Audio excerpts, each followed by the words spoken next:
أعوذ بالله من الشيطان الرجيم. بسم الله الرحمن الرحيم. الحمد لله الذي إليه مسائر الخلق وواقب الأمر، نحمده على عظيم إحسانه ونير برهانه ونوام فضل امتنانه، حمدا يكون لحقه قضاء ولشكره أداء، وإلى صوابه موجبا ولحسن مزيده مقربا.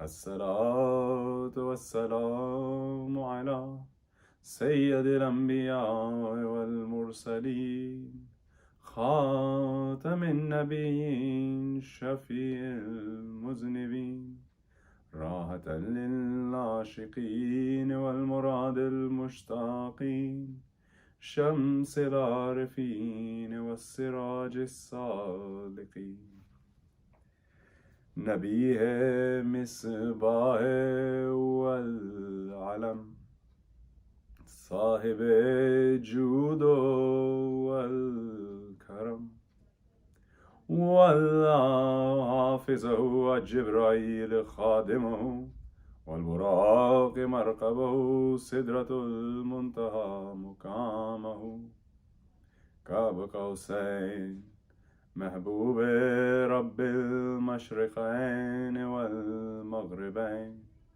جد الحسن والحسين، مولانا ومولاي الثقلين أبي القاسم محمد. اللهم صل على محمد وآل محمد وعجل فرجه.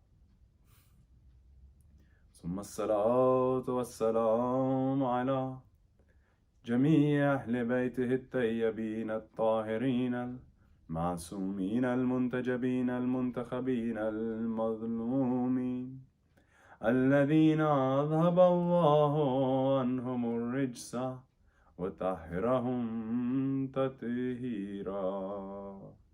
اللهم صل على محمد وآل محمد وعجل فرجهم.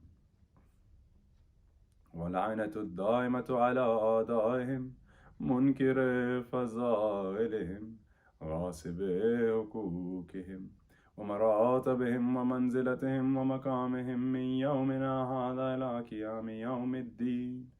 أما بعد، فقد قال الله الحكيم في قرآنه الكريم، وهو أصدق القائلين، قوله الحق. بسم الله الرحمن الرحيم. والذين إذا أنفقوا لم يسرفوا ولم يقتروا وكان بين ذلك قواما.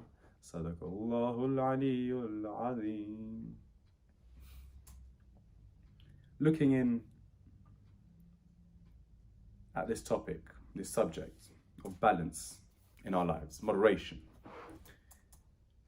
trying to find that balance between everything we do, which Islam heavily encourages. Islam tells us that the way of life, the correct way of life, is the moderate way of life, the balanced way of life. And we've been looking over the past few days at different aspects of life and how to balance them. We looked yesterday at how to balance our money, spending and saving. We looked before that quite extensively at health, different aspects of it, and leisure. The importance of being able to relax, the importance of being able to switch off sometimes. Now from today, we start a topic which is a little bit more lengthy, along the same subject. We look at balance in our relationships. And as I say, it is quite lengthy. It's not a topic that we can cover in just one lecture. It will span over a few.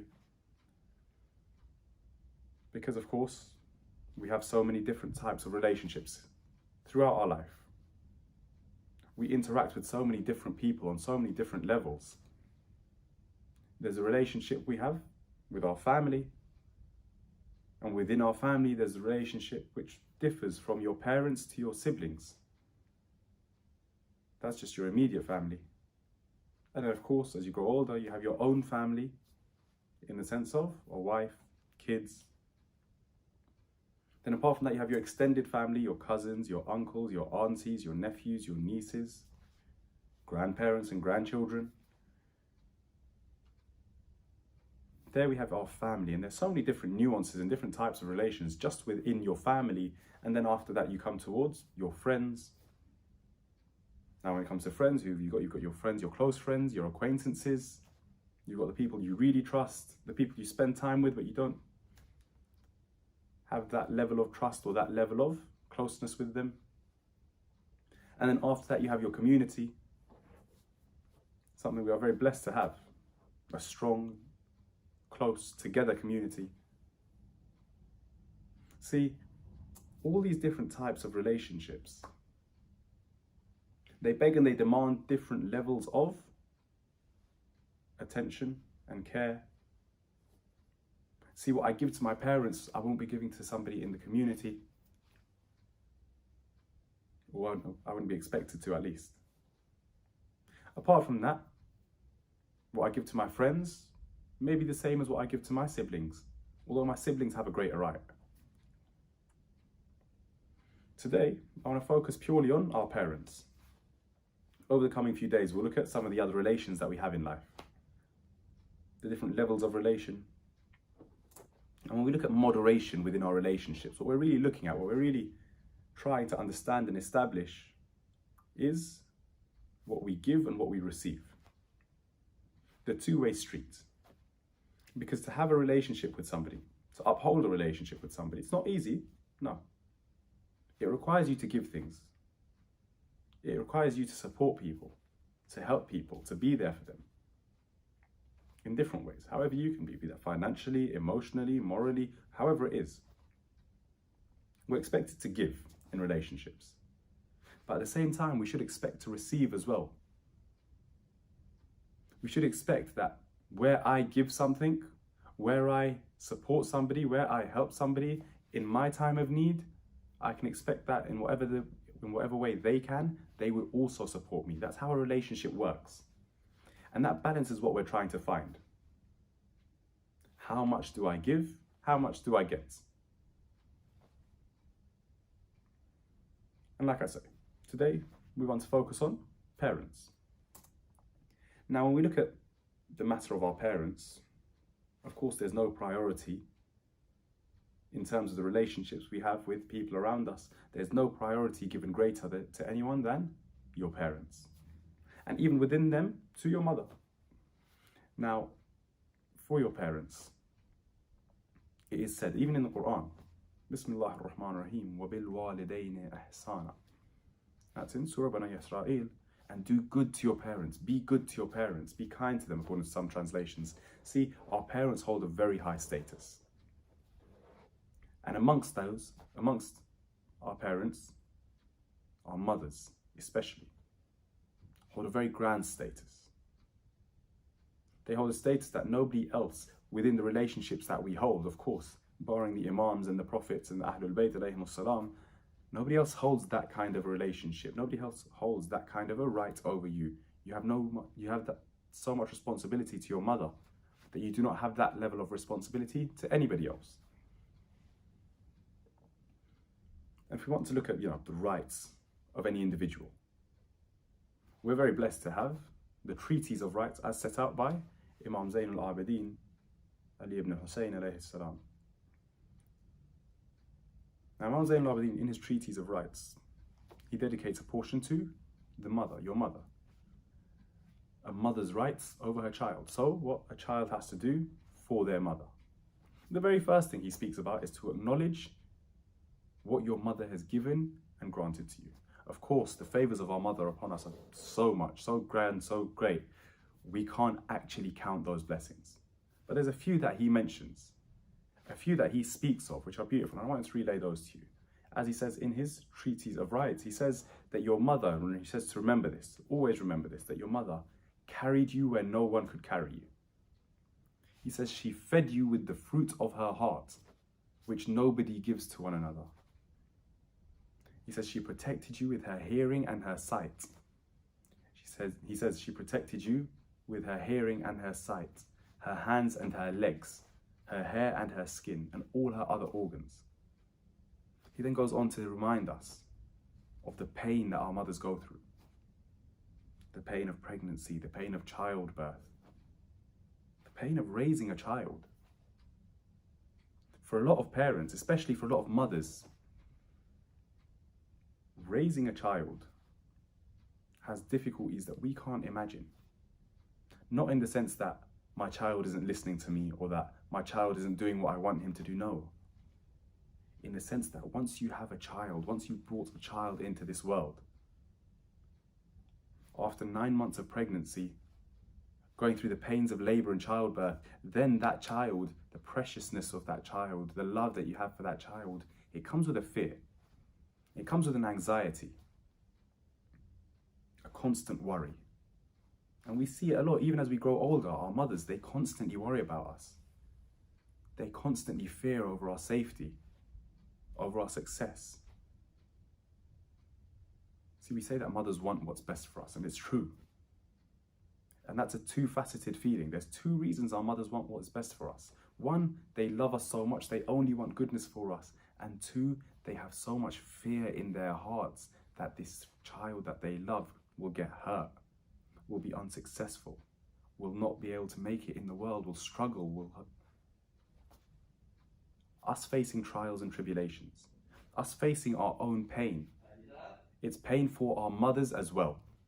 It's pain for them just as much as it is for us. So Allah Azza wa Jal, He reminds us again and again the importance of our mother. Reminds us again and again who our mother is and what she does for us. And we see it in the Quran, we see it in Ahadith, time and time again. We see it in multiple places, in multiple ways. The Prophet sallallahu alayhi wa sallam, Allahumma salli ala Muhammad wa ali Muhammad wa ajil farajhum. He himself has said, and it's a very well-known hadith of the Prophet, Bismillahir Rahmanir Rahim, Al-Jannatu tahta aqdamil ummahat. Heaven is under the feet of your mothers. So we understand then that our mothers, they hold a massive deal of influence over us. See, my pathway to heaven, now it's important to understand exactly how we're speaking here. Understand exactly what we're saying here.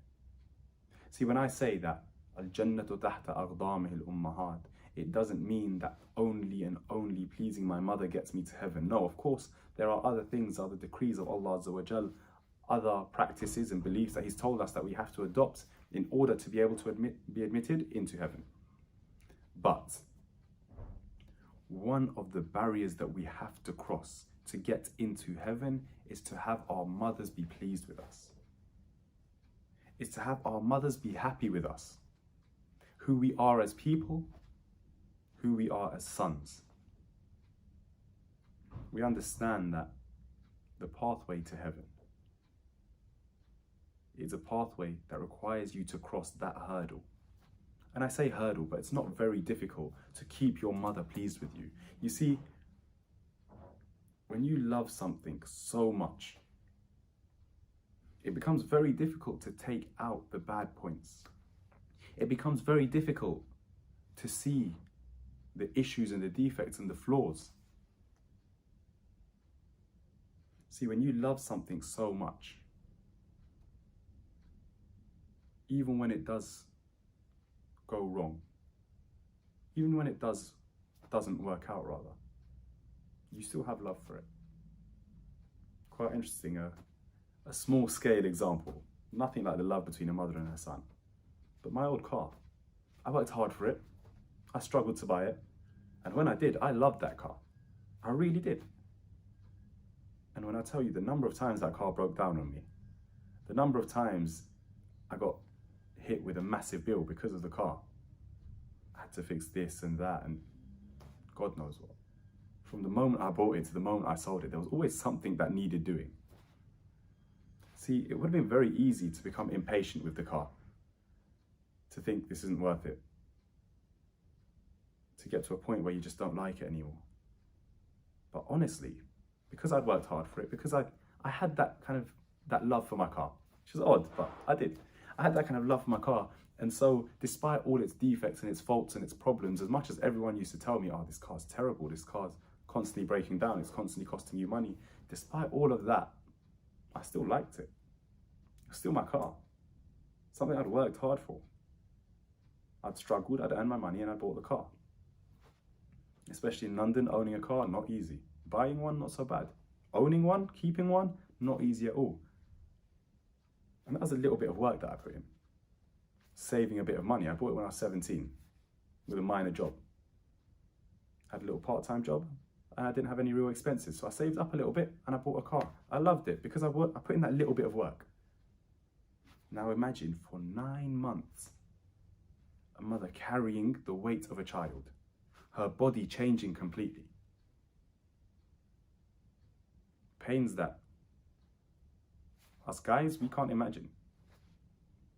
And then after that, pains of labour and childbirth. I'm not going to go into those. We've got a wide audience here, from youngsters to elders. I'm very aware of that fact, so I won't go too much into those details, but the pain our mothers go through just for us, just for me and you, to be born, to come into this world. Why wouldn't they love us, despite our flaws and despite our defects? So when Rasulullah sallallahu alayhi wa sallam says, Al-Jannatu tahta aqdamihi al-ummahat, heaven is under the feet of your mothers, and when we understand from that we have to make sure our mothers are pleased with us in order for us to go to heaven, understand that it's not a massive ask to keep your mother happy. Your mother wants to be happy with you. She wants nothing but to have pure love for you. It takes something quite extreme to take that away from a mother. It takes something quite extreme for a mother to be unhappy with her child. Sure, there's fleeting moments of disappointment, fleeting moments of anger. I did something bad, something I shouldn't have done. My teacher phoned home from school. Sure, your mother's going to be disappointed. Sure, she might be angry. She might let you know it. Most times she will. But the love that she has, it never goes away. The love that a mother has for her child, you can't take that away. And you'll see cases where a mother's been separated from her child at birth, and for years and years after that, she still longs for that child. She still misses that child. She still wants that child. It's an unbelievable and unbreakable love.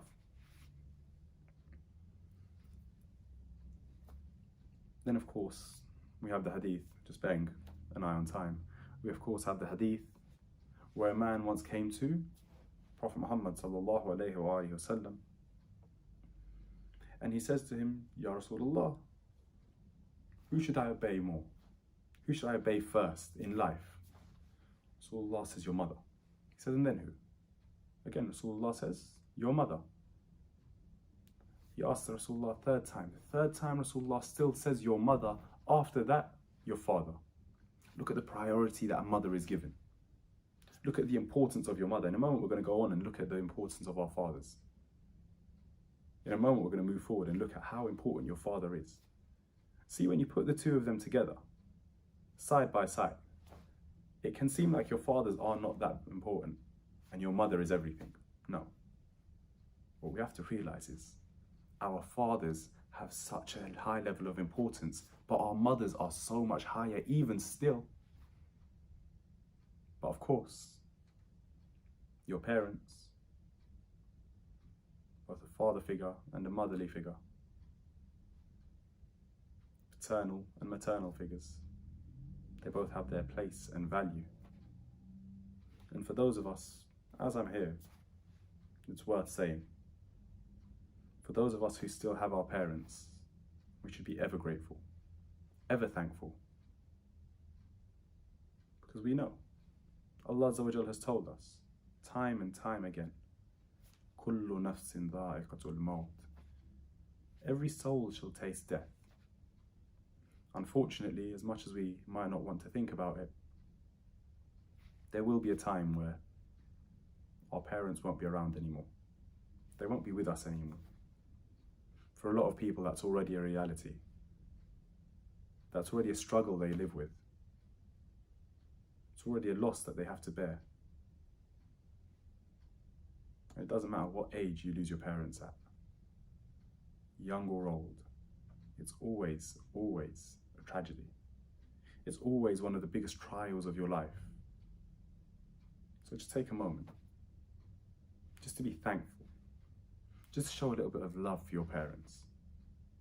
And if you haven't today, make sure they know. Make sure they know how much they mean to you. Our parents do so much to try and keep us smiling. It's important we try and keep them smiling as much as we can as well. And just one last point to wrap up the importance of our mother. Then we'll look at the importance of our father. See, a man once came to Rasulullah. He wanted to go and fight for his jihad. He wanted to fight for Islam. He wanted to give his life or sacrifice or go be a soldier. Rasulullah says to him, no. Go and serve your mother. Take care of your mother. And why? What does he say? He says, and we're talking about physical jihad here. Jihad asghar, the smaller jihad, smaller struggle. He says, service towards your mother is as rewardable, as important as jihad asghar, as going and being a soldier for Islam. The Prophet said this. See, time and time again, we're reminded of different things in Islam. We have to look at one thing though. How much emphasis does Islam give to certain things over others? The importance of our parents, particularly our mothers, is emphasized time and time and time again in the Holy Quran, in the Ahadith of Rasulullah, in the Sunnah, in the Ahadith of the A'imma and the Ahlul Bayt alayhimus salam. It is one of the easiest things to research, the importance of your parents. Why? Because there is so much to be said on it. So much so that while preparing this particular lecture, what I normally do is I prepare the entire lecture, then I practice giving it once, just to see how it ranges for time. When I pulled out a number of points, having already cut out loads of points, just because I was looking at how much time it might take just to read them out, regardless, it was taking me at least one whole lecture just to read about a mother, and then a whole lecture just to read about your father. I decided no. We'll condense it, we'll cut it down, our time is limited as it is.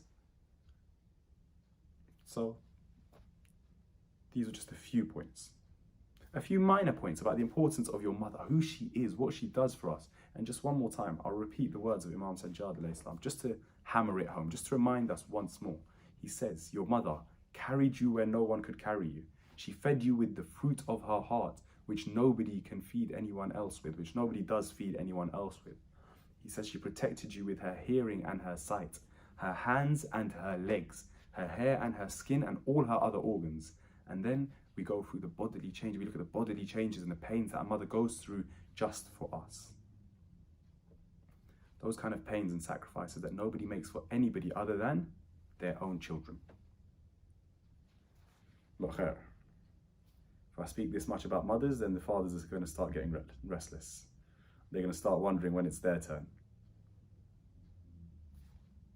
Like I said, it can sometimes feel like all the importance is given to mothers and none to fathers.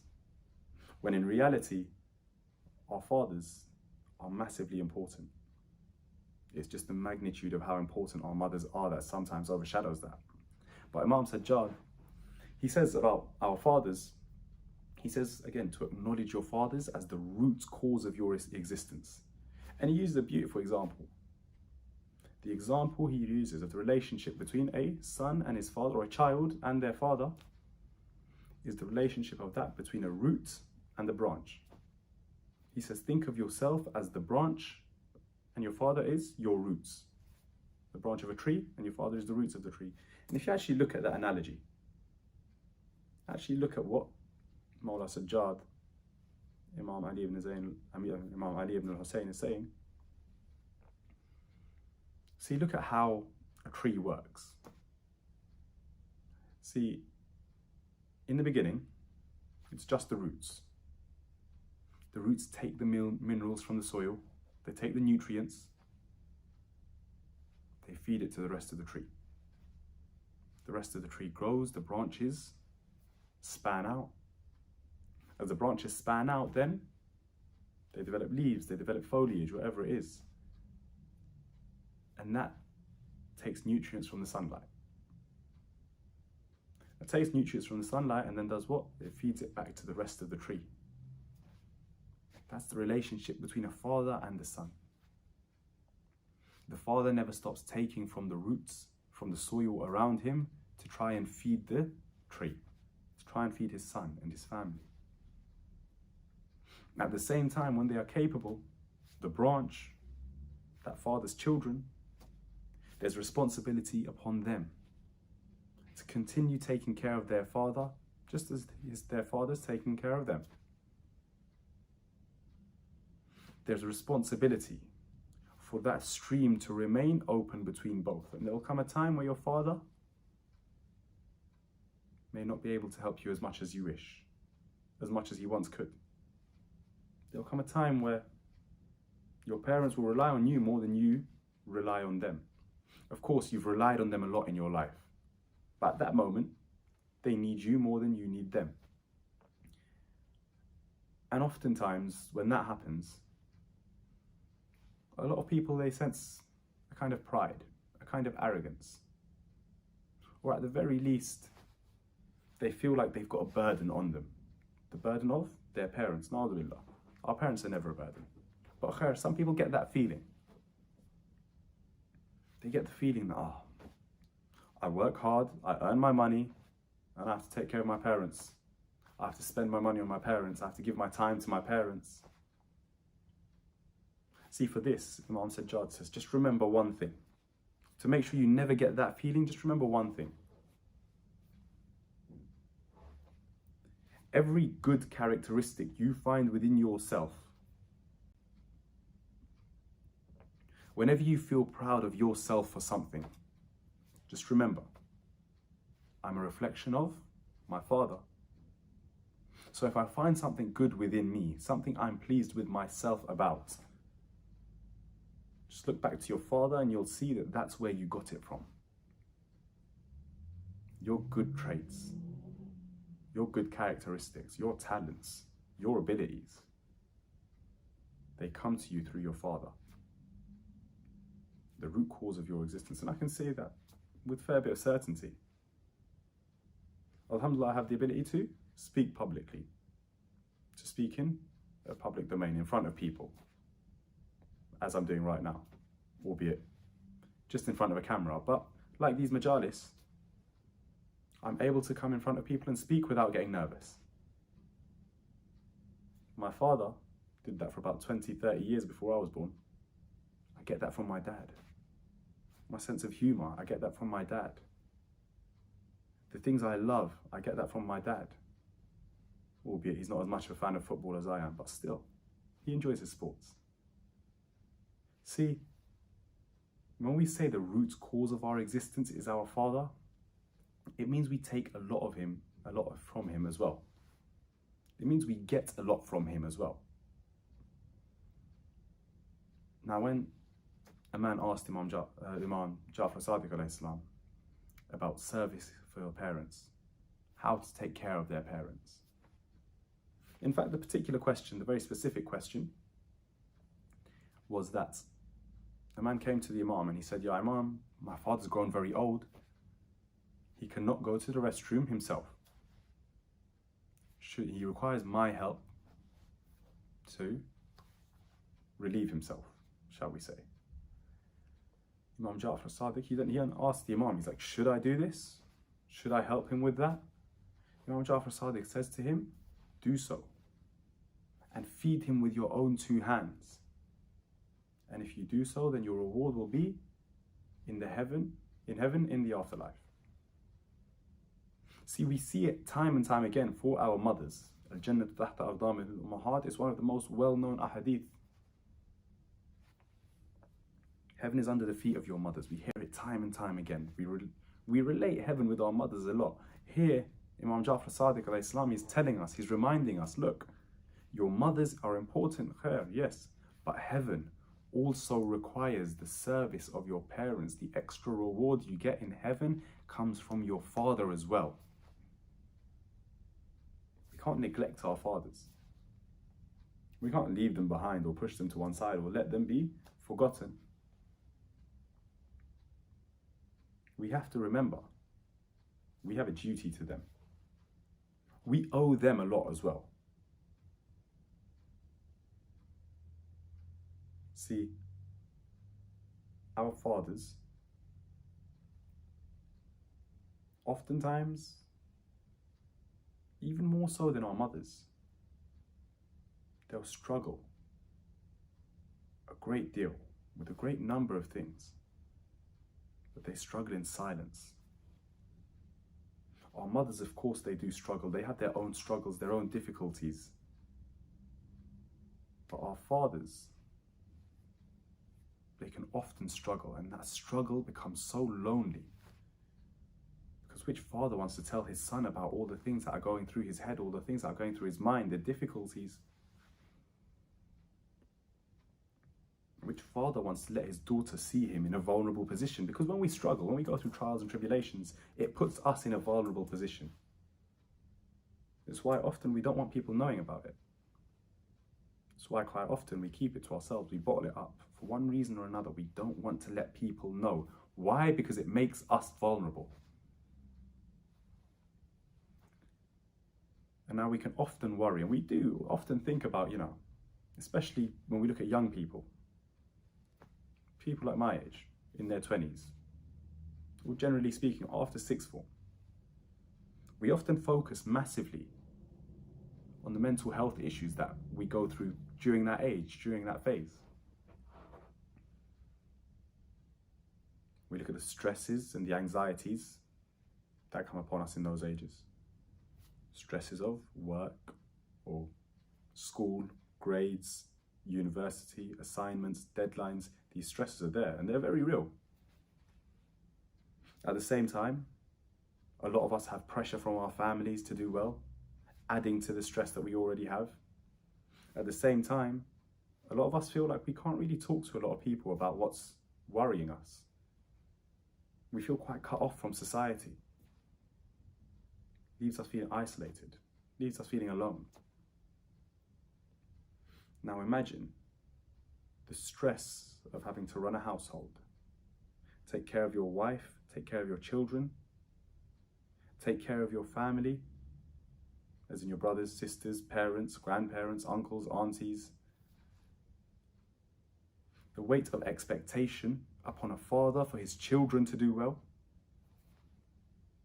The weight of expectation upon a father for his children to turn out a certain way.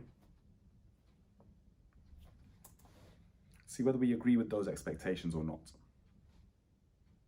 whether we agree with those pressures and those stresses or not, they're there. So many fathers will find themselves constantly questioning themselves because of the actions of their children.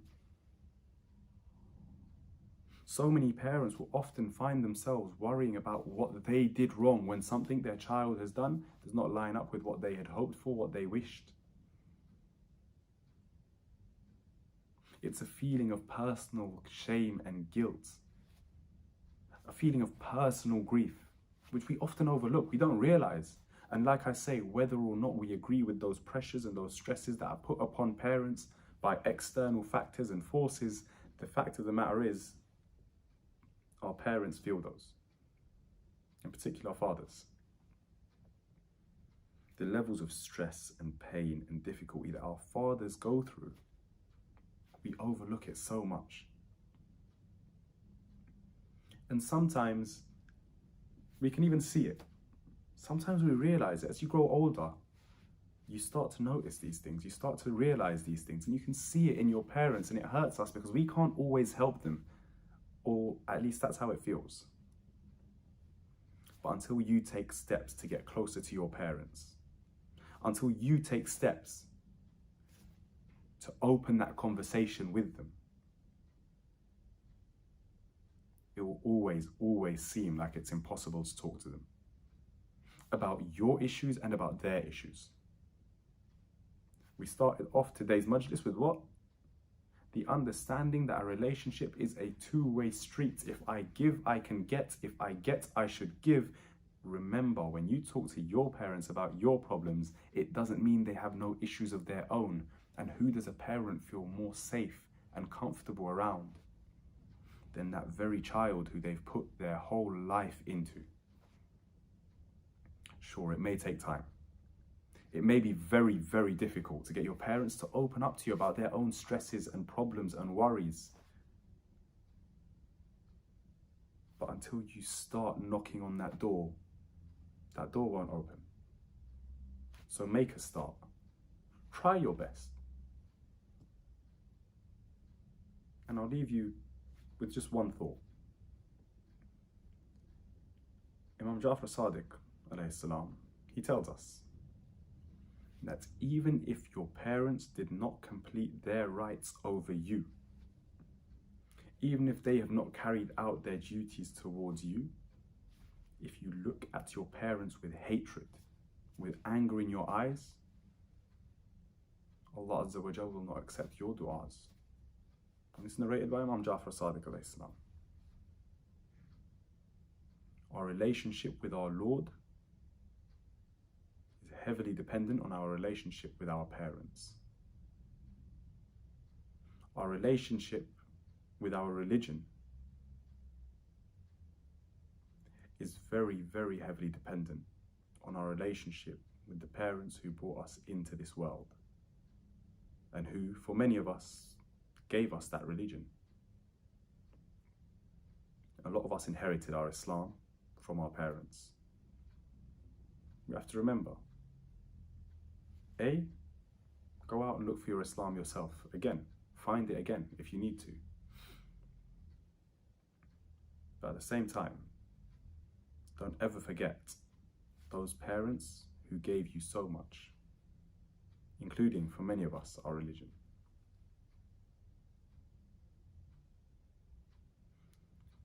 And it's that obedience of their parents that makes the story of the two young men known as Hazrat An and Hazrat Muhammad so remarkable. The obedience of these two young boys in what was then unprecedented times, an unprecedented circumstance. The obedience of their mother for years and years to come, from then and from now, will always be remembered as the greatest quality we know of Hazrat An and Muhammad. Now see, we hear time and time again that Sayyidah Zainab Ulya Khatun had great love for Hazrat Ali Akbar. We hear time and time again how much she loved the son of Imam Hussaini alayhi salam. But like we say, it's a two-way street. The same way Bibi Zainab loved Imam Hussain alayhi salam's son, Imam Hussain had a massive love, had a great love for the two sons of Bibi Zainab. And for this very reason, I have to imagine it was so difficult for Imam Hussain alayhi salam to leave those two boys in Medina when he made his way out of the city. You heard that correctly. Hazrat An and Hazrat Muhammad were left in Medina when Imam Hussain and his army and the women and children left the city. It was not very far out of the city where Imam Hussain alayhi salam tells Abu al-Fadl Abbas, stop the caravan. Stop us here. So Hazrat Abbas, he asked Imam Hussain, he says, Mawla, we've only just started. I'll set the tents as you wish. But do you want me to stop the whole caravan? Are we all stopping and setting all the tents? Will the ladies and children dismount their horses? Imam Hussain says, no. We're stopping for just a short while. I have a guest coming. Mawla Abbas says, okay. He stops the caravan, and in this time, Mawla Hussein's guest arrives. That guest is none other than Hazrat Abdullah ibn Ja'far al-Tayyar, the husband of Sayyida Zainab. He comes to Imam Hussain, he says, Mawla, I wish to say farewell to my wife. I wish to say goodbye to Sayyida Zainab. Imam Hussain, he says to Hazrat Abu al-Fadl Abbas, Abu al-Fadl, take Abdullah. Take him over to the tent of Sayyida Zainab. Hazrat Abdullah ibn Ja'far al-Tayyar had taken over to the tent. And a point to remember here is that in the contract of marriage between Hazrat Abdullah ibn Ja'far al-Tayyar and Sayyida Zainab, Imam Ali had a clause put in. He had a condition placed in there. The condition being that if ever Imam Hussain alayhi salam were to go on a journey away from Medina, that Hazrat Abdullah would not stop Sayyida Zainab from going with him. As Hazrat Abdullah approaches where Sayyida Zainab is waiting, he calls out to her. He says, Assalamu alayki ya binti Rasulullah. O daughter of Rasulullah, accept my salams. Sayyida Zainab replies with alaykum assalam. But before Hazrat Abdullah can say anything, Bibi Zainab starts. She says, Abdullah, remember this. Sharia, the rules of Islam say that if you tell me I must come back home, then I must come back home. And I accept that. I will do that because it is the laws of Islam. But just know this. If you've come here to tell Zainab to come back home, the Zainab you take with you, it will not be the same Zainab who left Medina. If you make me go back home, it will be my body that leaves. Sayyida Zainab says, Abdullah, Zainab could not live without Hussein. Abdullah, Zainab could not live without her brother. My heart says to me, Ya Zainab, Ya Zainab, here, it was just the thoughts of your brother going on a journey without you. There will come a time on the 10th of Muharram, Mawla Hussein will enter your tent. He will say, Zainab, Zainab, now Hussein is going to battle, accept my last salams. You will look at Hussein and you will know it is the last time you will ever see your brother. Sayyida Zainab, here it is just the thoughts of leaving him to his journey. How will you bear that moment then? Khair, Hazrat Abdullah says to Sayyida Zainab, Zainab, no, I have not come to take you home. I have come to act upon a sunnah of Rasulullah, of your grandfather. Bibi Zainab, she asked, but Abdullah, what tradition of my grandfather is it that you've remembered now after I've left Medina, after we've gotten, according to some sources, some 60 kilometers away?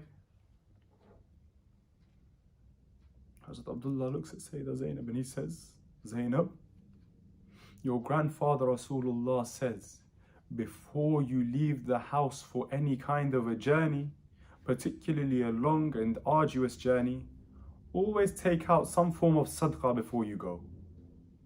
Zainab, I have come to take out sadaqah. Here, take my son on. If Hussein ever finds himself in trouble, if he needs somebody's help, give on a sadaqah from me. Here, Zainab, take Muhammad. If Hussein ever needs help, if he is ever in trouble, give Muhammad as a sadaqah from yourself. Hazrat Abdullah ibn Ja'far al-Tayyar was the one who brought Hazrat Awna Muhammad back after Imam Hussein. He did not take those two young men with him towards as he left Medina.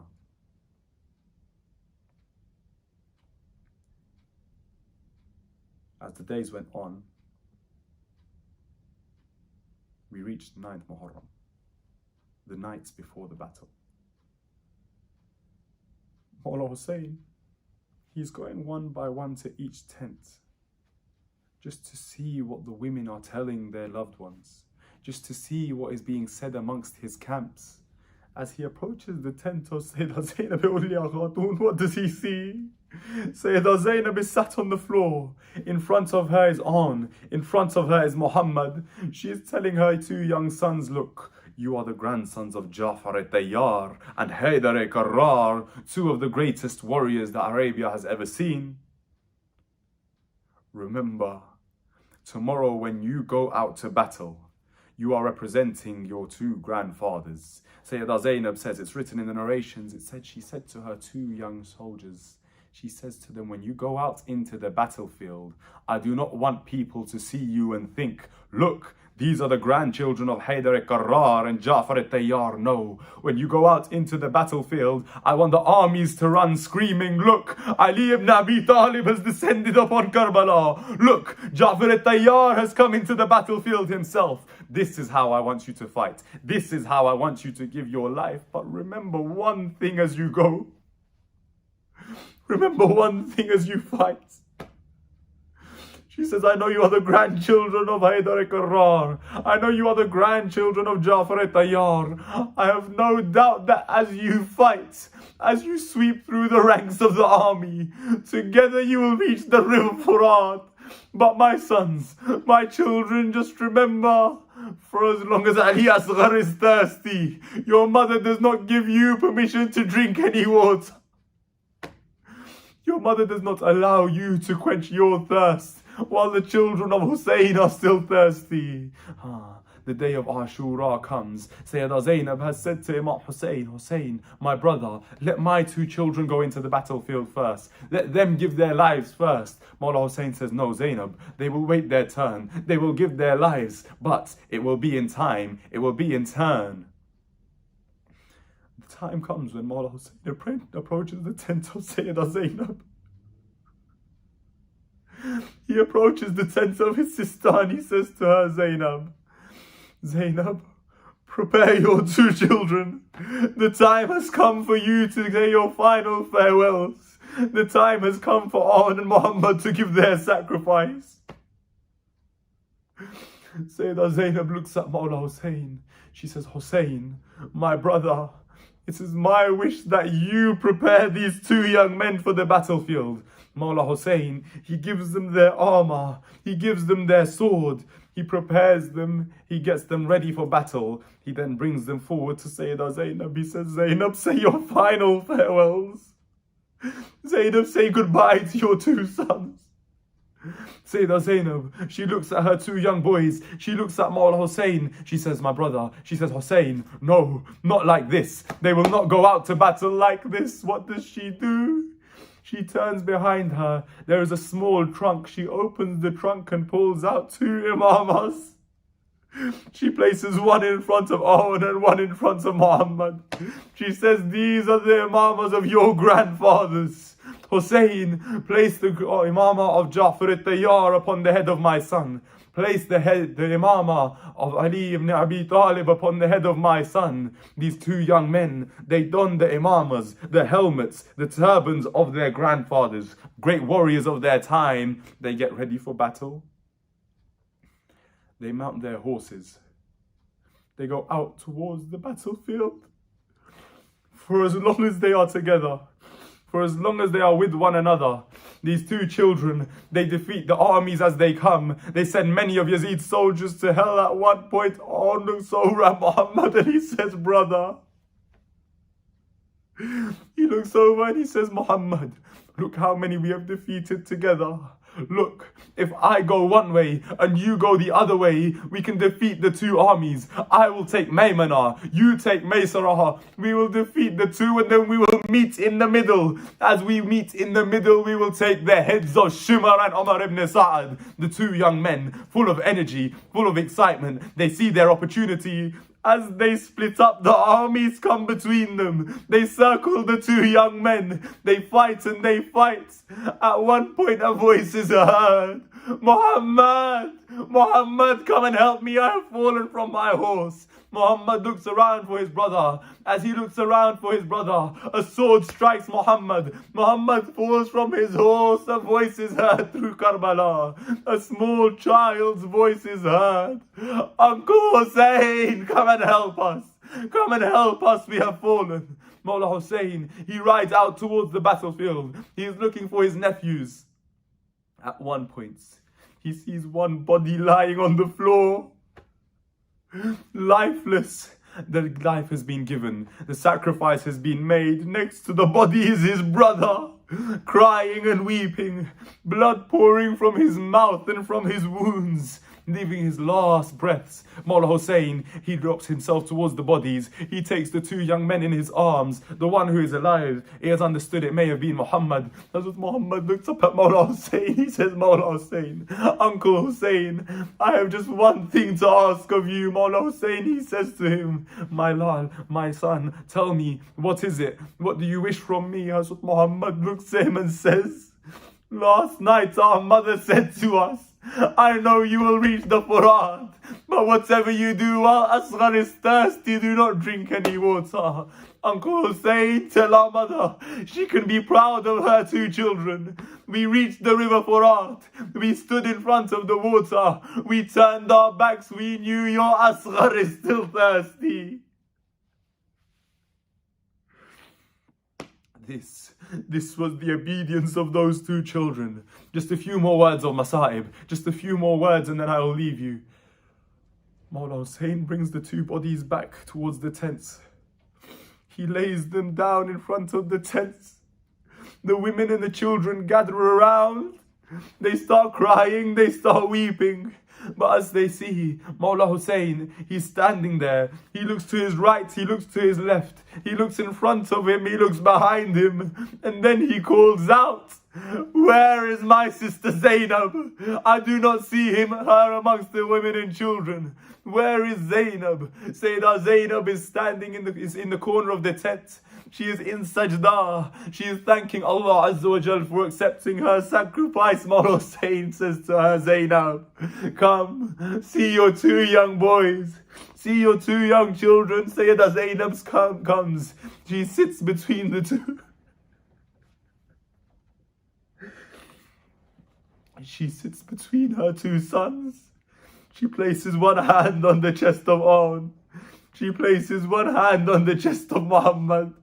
She says to her two sons, Today I am a proud mother.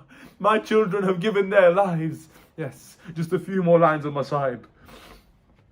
The time comes where the women and the children are gathered. The time comes where they are taken through the streets of Kufa. But as they go towards Kufa, as they leave the battlefield of Karbala, the heads are atop the spears, they are. But as they leave, Sayyidah Zainab, she sees at one point two small bodies on the sands of Karbala. She sees her two sons' bodies on the sands of Karbala. At this point it is said, Sayyidah Zainab, as soon as her eyes lay upon that sight, she closed her eyes and her eyes remained closed until they left the area where the bodies were. My heart tells me, Sayyidah Zainab, why did you close your eyes? Why did you not wish to just see your children one last time? Sayyidah Zainab, I'm sure the answer will come. Now that Abbas is not here, now that Abbas is no longer around, it is Zainab who must take care of the women and children. If they see Zainab begin to cry, they will not be able to contain themselves. They will not be able to handle themselves. Sayyidah Zainab, the women, the children, they are paraded through the streets of Kufa and Sham. When the time comes for the women and children to be released from prison, Sayyidah Zainab, she is sitting there when they hold the very first Majlis Azar, when the heads of the Shuhada are being brought in. At one point, two small heads are brought in. The women and children all sitting there, they turn towards Sayyidah Zainab. They look towards Sayyidah Zainab, waiting for her to step forward and take her two princes. As they wait, the person who brought them in says maybe it is the case that the mother of these two children had died in the burning tents or in the streets of Kufa or Sham. Maybe the mother of these children is no longer alive. Bibi Fizza, she steps forward, she says, no, do not say that the mother of these children is dead. The mother of these children is Zainab, she is right here. Give the heads of my princes to me. I will take them for Zainab. They turn to Sayyidah Zainab and they ask, but Sayyidah Zainab, why do you not take the heads of your children? Why do you not accept the heads of these two princes? Sayyidah Zainab turns back and she says, I am the daughter of Ali. When we give sadaqah, we do not take it back. When we give a charity, we do not accept it back. I will not take the heads of my sons back. I gave these for the life of Hussein. The Majalises is finished. Sayyidah Zainab, the women, the children, Mawla Sajjad, they go back towards Karbala.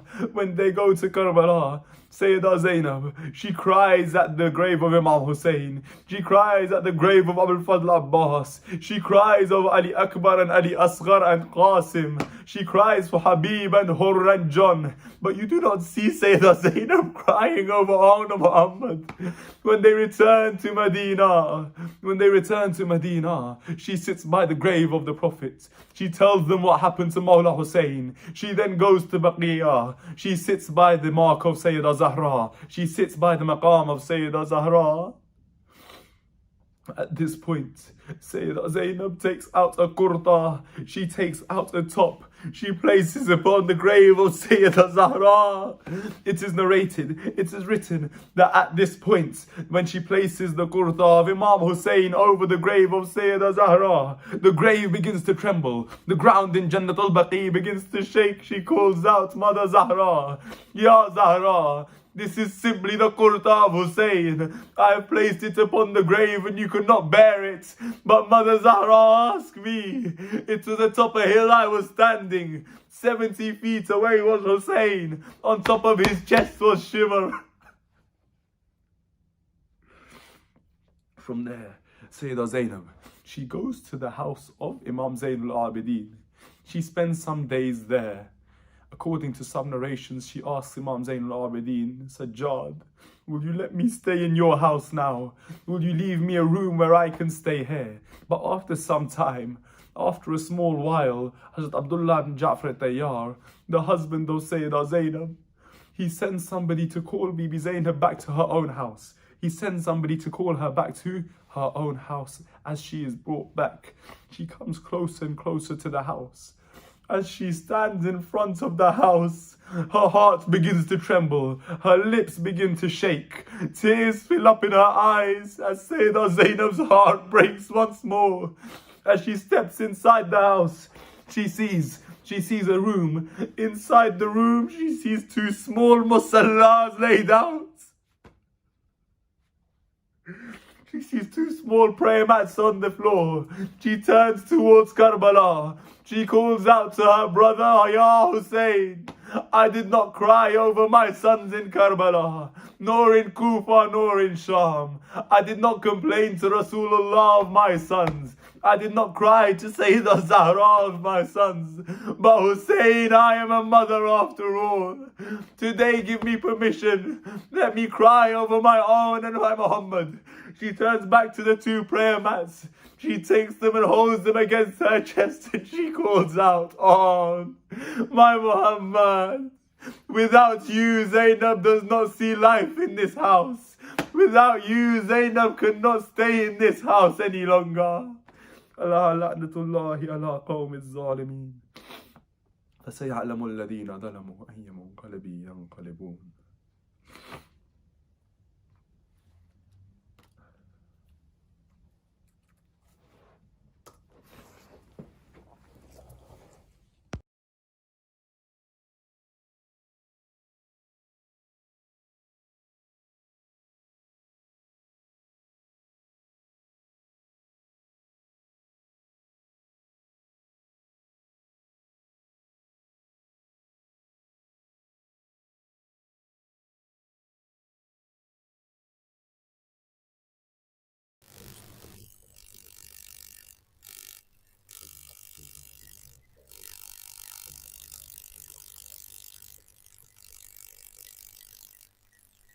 أعوذ بالله من الشيطان الرجيم بسم الله الرحمن الرحيم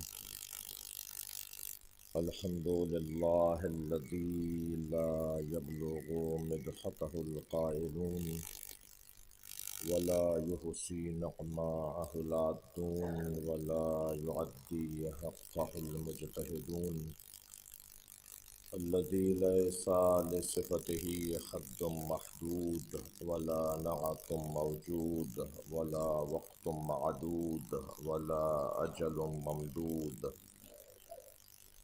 فطر الخلائق بقدرته ونشر الرياح برحمته الصلاة والسلام على الرسول المسدد المصطفى الأمجد المحمود الأحمد سیدنا و مولانا و مولا الکونین جد الحسن والحسین وعانی ابو القاسم محمد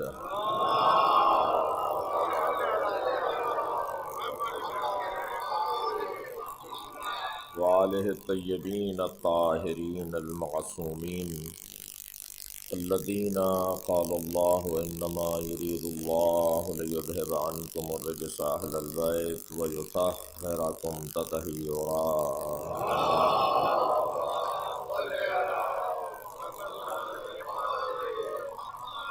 ولعنۃ اللہ علی اعدائہم اجمعین من یوم عداوتہم الی قیام یوم الدین اما بعد قال الحکیم فی قرآن الکریم بسم اللہ الرحمن الرحیم قل هو اللہ احد اللہ الصمد لم یلد ولم یولد ولم یکن له کفوا احد صلوات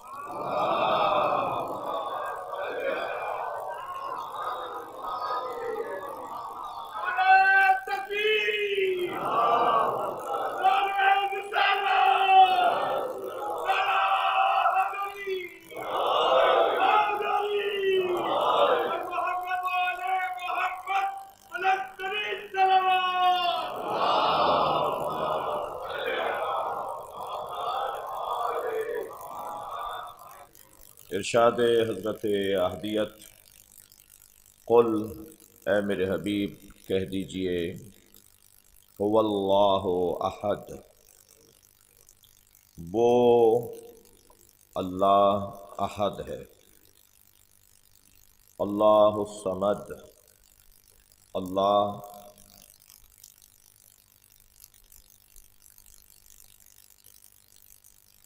بے نیاز ہے ترجمہ کیا جاتا ہے میں بھی کر رہا ہوں لیکن مجھے آگے جا کے اس سے کام ہے اللہ بے نیاز ہے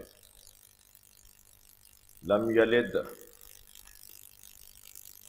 نہ ہی اس نے کسی کو جنا ہے ولم یولد اور نہ ہی کسی نے اسے جنا ہے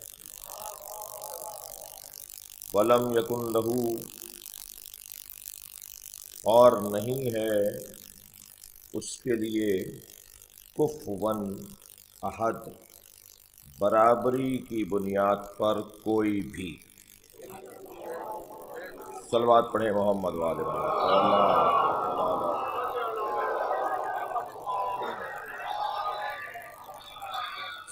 سورہ مبارکہ توحید کا 5ویں مجلس عزا میں ترجمہ کرنے کی توفیق حاصل ہوئی ہے اور محسوس ہو رہا تھا کہ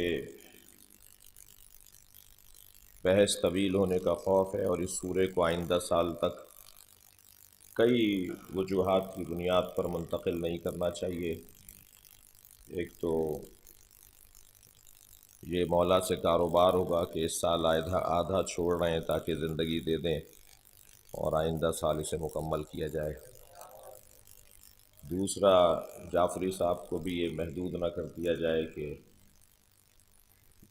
ہمیں ہی آپ پر مسلط رکھیں تو اسی سال کوشش کرتے ہیں کہ سورہ توحید کا بیان مکمل ہو جائے لہٰذا آج سورہ کی ترجمے کی اور تفسیر کی طرف الفاظ پر غور کرنے کے اعتبار سے کچھ بات بڑھے گی اگرچہ فضائل سورہ مبارکہ توحید کے باب میں کوئی 20 سے زیادہ روایات زیارت کی، ان روایات کی کہ اس سورہ کے فضائل کیا ہیں۔ اس سورہ کے فضائل میں ایک فضیلت یہ ہے کہ جب بھی گھر سے، معصومین کے فرامین کی روشنی میں عرض کر رہا ہوں، جب بھی آپ گھر سے اپنے سفر کا آغاز کریں تو 9 مرتبہ اور بعض جگہ ہے 10 مرتبہ سورہ توحید کی تلاوت کر کے اپنا سفر شروع کریں۔ معصوم ضمانت لیتے ہیں کہ اس سفر میں اجل حتمی کے علاوہ، اجل کی 2 قسمیں، اجل معجل، اجل معجل، اجل حتمی، اجل غیر حتمی۔ ایک اجل، ایک موت ہم تلاش کرتے ہیں اور ایک موت ہمیں تلاش کرتی ہے۔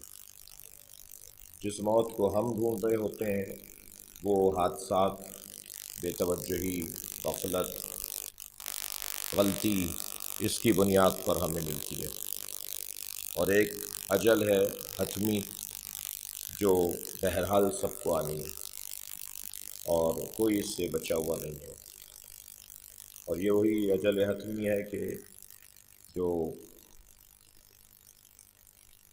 اللہ کے علاوہ ہر ایک کو جس کا سامنا کرنا ہے، اور جب احمد مرسل نہ رہے کون رہے گا، یہ وہ والی اجل ہے کہ طے ہے۔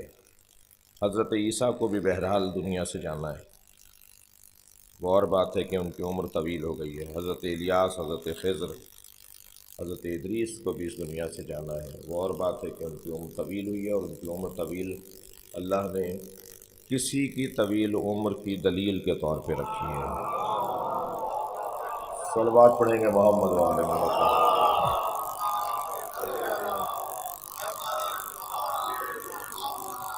لہذا وجود پروردگار اور توحید کے باب میں آج کچھ گفتگو کی کوشش ہو رہی ہے۔ میں صرف ایک فضائل کے باب میں عرض کر رہا تھا کہ اگر مشکل ترین امر کسی کو درپیش ہو اور اس کا مسئلہ وہ حل نہ ہو رہا ہو، اس حوالے سے بھی مستفاد ہے ائمہ اہل بیت کی روایات کی روشنی میں کہ کثرت سے سورہ توحید کی تلاوت کرنے سے وہ مشکل امر آسان ہو جائے گا۔ اور کثرت کسے کہا جاتا ہے؟ کثرت کسے کہا جاتا ہے؟ ایک مرتبہ مفرد ہے، ایک مرتبہ تثنیہ، ایک مرتبہ جمع ہے۔ ہر جمع کثرت نہیں ہے۔ 3 اور 3 سے زیادہ کو جمع کہا جاتا ہے عربی میں، اور کثرت کے لیے جو لفظ استعمال ہوا ہے، جو لفظ کثرت استعمال ہوا ہے، نحو اور صرف میں اور منطق و فلسفے میں کثرت کے اور بھی معنی ہیں، لیکن میں ایک روایت سے استفادہ کر رہا ہوں۔ مامون الرشید بیمار ہوا تو اس کی ماں نے منت مانی کہ اگر یہ اچھا ہو گیا تو میں کثیر صدقہ دوں گی۔ اچھا ہو گیا تو اب کیا دیں اور کتنا دیں؟ تو علماء کرام سے پوچھا گیا کہ منت کیسے پوری کی جائے، نظر کیسے پوری کی جائے، کتنا عدد کوئی بھی شے جو دی جا سکتی ہے کتنی تعداد میں دی جائے۔ کسی نے کہا جی 20 دے دیجیے، 40 دے دیجیے، 50 چیزیں دے دیجیے۔ تو وہ دلیل مانگتا تھا کہ کیوں 40، تم کہہ رہے ہو 30، تم کہہ رہے ہو 40، تم کہہ رہے ہو 50، آخر کوئی ایک تعداد، کثرت کا عنوان کس پر ہے؟ تو ایک مرتبہ ایک پہلو سے آواز آئی کہ علم واقعی کے حامل اہل بیت ہیں، اور فرید اہل بیت اس زمانے میں امام علی رضا علیہ السلام ہیں۔ اللہم صل علی۔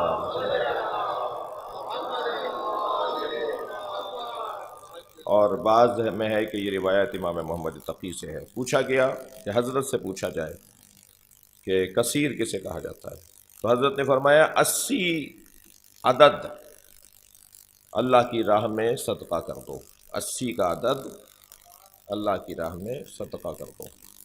اب جیسے پہلے پوچھا گیا کہ 20 کیوں اور 40 کیوں اور 50 کیوں، ایسے امام سے بھی پوچھا گیا کہ 80 ہی کیوں؟ تو حضرت نے فرمایا کہ پروردگار عالم نے اپنے حبیب کو 80 مقامات پر فتح عطا کی ہے، جس کا قرآن میں ذکر ہے۔ لقد نصرکم اللہ فی مواطن کثیرہ، ہم نے تمہیں مواطن کثیر پر نصرت عطا کی ہے، اور جسے قرآن نے کثیر کہا ہے وہ مشاہدے میں 80 کی تعداد ہے۔ صلوات پڑھیں گے محمد و آل محمد۔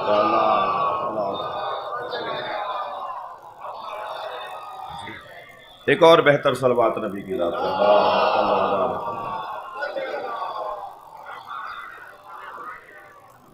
تو کثیر یعنی کم سے کم 80 کا اطلاق، کم سے کم 80 کا اطلاق کثیر پر، تو کہہ سکتے ہیں، میں اپنے ذمہ داری تو نہیں لے رہا، لیکن کہہ سکتا ہوں کہ اگر ایک تسبیح پڑھ لی جائے سورہ توحید کی تو 80 اس میں خود بخود شامل ہو جائیں گے۔ 100 دانے، 99 دانے، 100 دانے۔ اگر کسی خاص امر مشکل میں کوئی مبتلا ہو تو وہ ایک تسبیح سورہ توحید کی تلاوت کرے، اس کی وہ امر مشکل آسان ہو جائے گی۔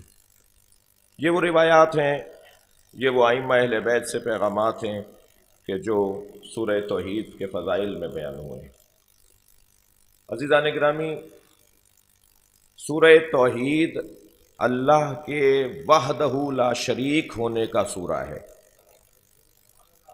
سورہ توحید اللہ کے احد ہونے کا سورہ ہے۔ سورہ توحید بلا ضد ولا حد بیان کرنے کا سورہ ہے۔ اصول دین میں پہلا اصل توحید ہے۔ نہ اصول دین میں پہلا اصل وجود پروردگار ہے، نہ سورہ توحید کا موضوع وجود پروردگار ہے، اور آگے بڑھتا ہوں، نہ قرآن مجید میں اللہ کے وجود کو اللہ نے ثابت کرنے کی کوئی آیت نازل کی ہے۔ بحث وجود خدا پر ہے ہی نہیں، بحث ہے توحید الہی پر۔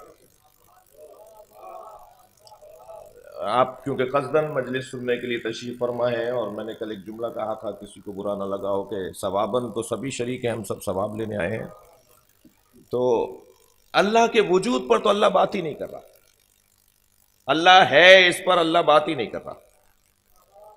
پورے قرآن میں اللہ ہے پر گفتگو نہیں ہے۔ ہاں اگر ہے بھی تو ضمناً ہے، ذیلاً ہے، بات کوئی اور تھی، ایک اور بات کرتے ہوئے اللہ کے وجود پر بات کر لی۔ یعنی اللہ کے نزدیک ذہن بشر میں وجود خدا اتنا مسلم ہے، اتنا روشن ہے، اتنا واضح ہے کہ اللہ کو ضرورت ہی پیش نہیں آئی کہ انسان کو اللہ ہے پر دلیل دے۔ صلوات پڑھیں ذرا محمد و آل محمد۔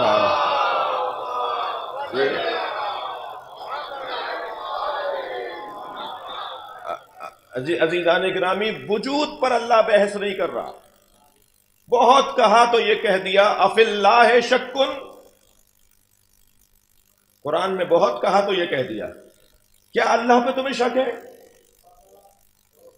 اب اگر میں بات کروں گا تو یہ کروں گا کہ اللہ ہے، اس پر بات نہیں ہوگی۔ اللہ احد ہے، اللہ واحد ہے، دونوں آیتیں میں آگے عرض کروں گا۔ واحد کا لفظ بھی ہے اللہ کے بارے میں، اور احد کا لفظ بھی ہے اللہ کے بارے میں۔ بحث ساری وحدانیت پر ہوگی، گفتگو ساری توحید پر ہوگی، اللہ کے وجود پر بحث نہیں ہوگی۔ کیوں؟ اسی لیے تو کہا قل، کہہ دو، ہو اللہ، وہ اللہ، وہ کا اشارہ وہاں کیا جاتا ہے جہاں پہلے کوئی تصور اور عقیدہ موجود ہو۔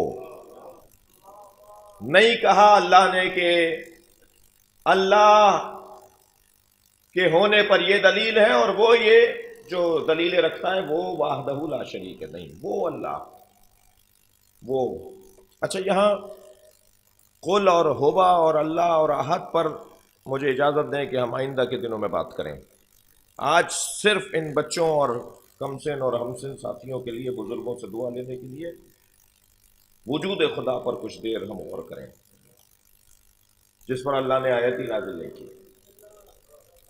اللہ ہے، اللہ کے ہونا، اللہ کے ہونے کی بحث، گفتگو، تصور ہر ایک کی عقل اور اس کے علم پر اللہ نے چھوڑ دی۔ یعنی اگر میں یوں کہہ دوں کہ اس مجمع میں اگر 1000 آدمی ہو، اگر دنیا میں مثال اتنے ارب انسان ہوں، تو جتنے ارب انسان ہیں ہر ایک کا علم اللہ کے وجود پر علیحدہ علیحدہ دلیل ہے۔ اسی مجمع میں ہر شخص اللہ ہے پر علیحدہ بات کرے گا۔ دقت چاہوں گا، تھوڑا سا خون جگر والا مضمون ہے آج کا۔ وہ جوان، وہ بھائی، وہ عزیز، وہ بزرگ، وہ خاتون، ہر ایک سے آپ بات کیجئے، اس کے پاس وہ دلیل ہے، اللہ ہے پر، اس کے پاس وہ دلیل، اس کے پاس وہ دلیل، اس کے پاس وہ دلیل، ہر ایک کی دلیل علیحدہ ہے۔ کوئی دنیا میں آپ کو مل جائے تو مجھے دکھائیے کہ جو اللہ ہے پر منکر ہو۔ وہ جو بت پرست ہیں، وہ جو صنم پرست ہیں، وہ جو مادہ پرست ہیں، وہ جو دہریے ہیں، جو ملحد ہیں، وہ بھی اللہ کا انکار نہیں کر رہے۔ وہ اور بات ہے کہ ان کا اللہ اتنا لولا لنگڑا ہے، صلوات پڑھیں ذرا محمد وآل محمد،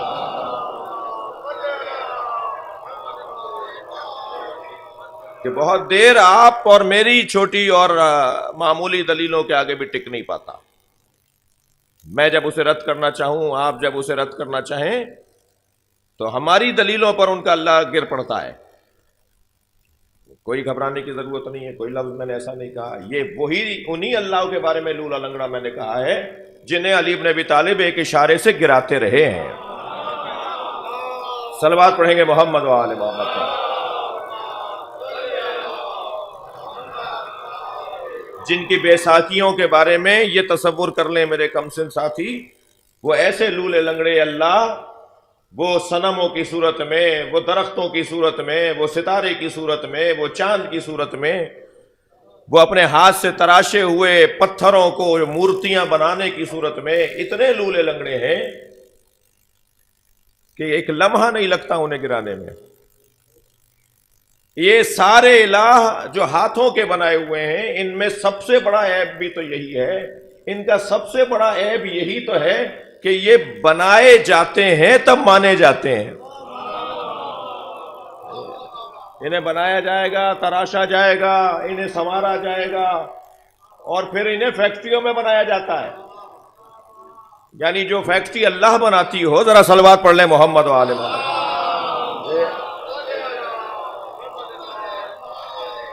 تو وہ خود معاذ اللہ اللہ کیوں نہیں ہے جو انہیں بنا رہی ہے؟ جی، اور پھر تراش کر، بنا کر، سنوار کر، یہ لفظ اب میرا تو نہیں ہے، ممبر کا بھی نہیں ہے، مگر مجھے معاف کر دیں، میک اپ کر کے جی، اور انہیں پھر ایک جگہ پر لے جا کے بٹھا دیا جاتا ہے۔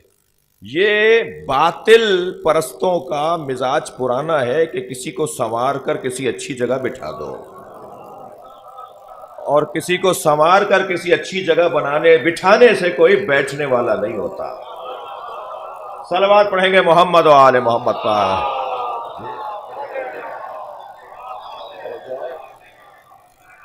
اچھا، بنائے جائیں تو بنے، بٹھائے جائیں تو بیٹھیں، مانے جائیں تو مانے جائیں۔ انہوں نے اسے بٹھایا، انہوں نے اسے مانا، انہوں نے اسے مانا، لہذا بارش برسانے والا علیحدہ بنا لیا، جی، رزق دینے والا علیحدہ بنا لیا، موت دینے والا علیحدہ بنا لیا۔ تعدد الہ، جسے چاہا اللہ بنا دیا، جسے چاہا اللہ بنا لیا۔ اچھا، یہ تو اپنے ہاتھوں کے بنائے ہوئے ہیں، تھوڑا سا شعور بشر بہتر ہوا تو کہا نہیں، اپنے ہاتھوں کے بنائے ہوئے کو نہیں مانیں گے، بلکہ بڑی طاقت، بڑا وجود، اسے اللہ مانیں گے۔ لہذا سورج کو پوری زمین نور عطا زمین کو نور عطا کرنے والا وجود سورج، اسے کہا جی اس سے بڑا تو کوئی وجود ہی نہیں ہے، تو اسے اللہ مان لیا۔ اب اتنا گہرا اسے اس پر اعتقاد ہوا کہ حضرت ابراہیم جیسے وجود کو کہنا پڑا کہ میں بھی اسے اللہ مان رہا ہوں۔ مناظرے کے پہلے دستور اور مناظرے کے پہلے اصولوں میں سے یہ ہے کہ کم سے کم خصم سے، خصم کہتے ہیں مناظرے میں مخالف کو، خصم سے پہلے آپ اتفاق کریں، اس کے ساتھ بات کریں کہ یہ موضوع ہے بات کرنے کا، اور جب خصم سے مناظرے کا جو مخالف ہوتا ہے اس سے آپ اس کے موضوع پر اتفاق کر لیں، تب ہی تو گفتگو شروع ہوگی۔ تو حضرت ابراہیم نے کہہ دیا میں بھی اسے اللہ مان رہا ہوں، اور جب یہ سب لوگ مطمئن ہو گئے کہ چلیں یہ ہمارے ہی قبیلے کے ہیں، ان کے گمان میں، تو ایک مرتبہ جب سورج ڈوبنے لگا تو فرمایا جو ڈوب جائے وہ اللہ کیسے ہو سکتا ہے؟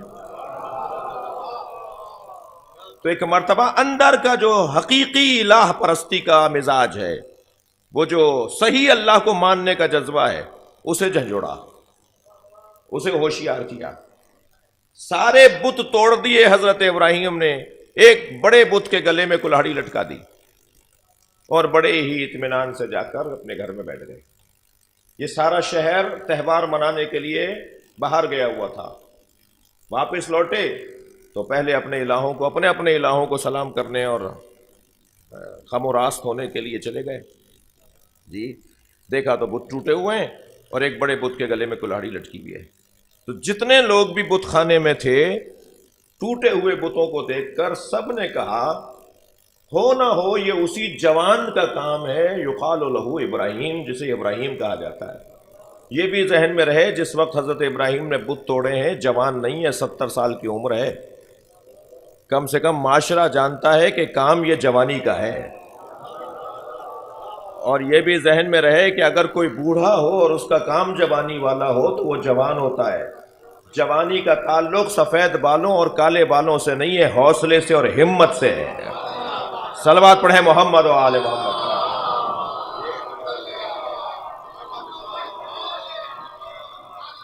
کہنے لگے یہ ہو نہ ہو اسی جوان کا کام ہے، فتن یقال لہو ابراہیم، وہ جوان جسے ابراہیم کہا جاتا ہے۔ پکڑ لائے حضرت ابراہیم کو، سارا شہر اگر پکڑنے نکلے گا، ڈھونڈنے نکلے گا تو حضرت ابراہیم کو لے آئے، دربار ملا کے کھڑا کر دیا، نمرود کا دربار ہے، کہا ابراہیم یہ کام تم نے کیا ہے؟ تو حضرت ابراہیم نے فوراً کہا یہ اس نے کیا ہوگا جس کے گلے میں کلہاڑی لٹکی ہوئی ہے۔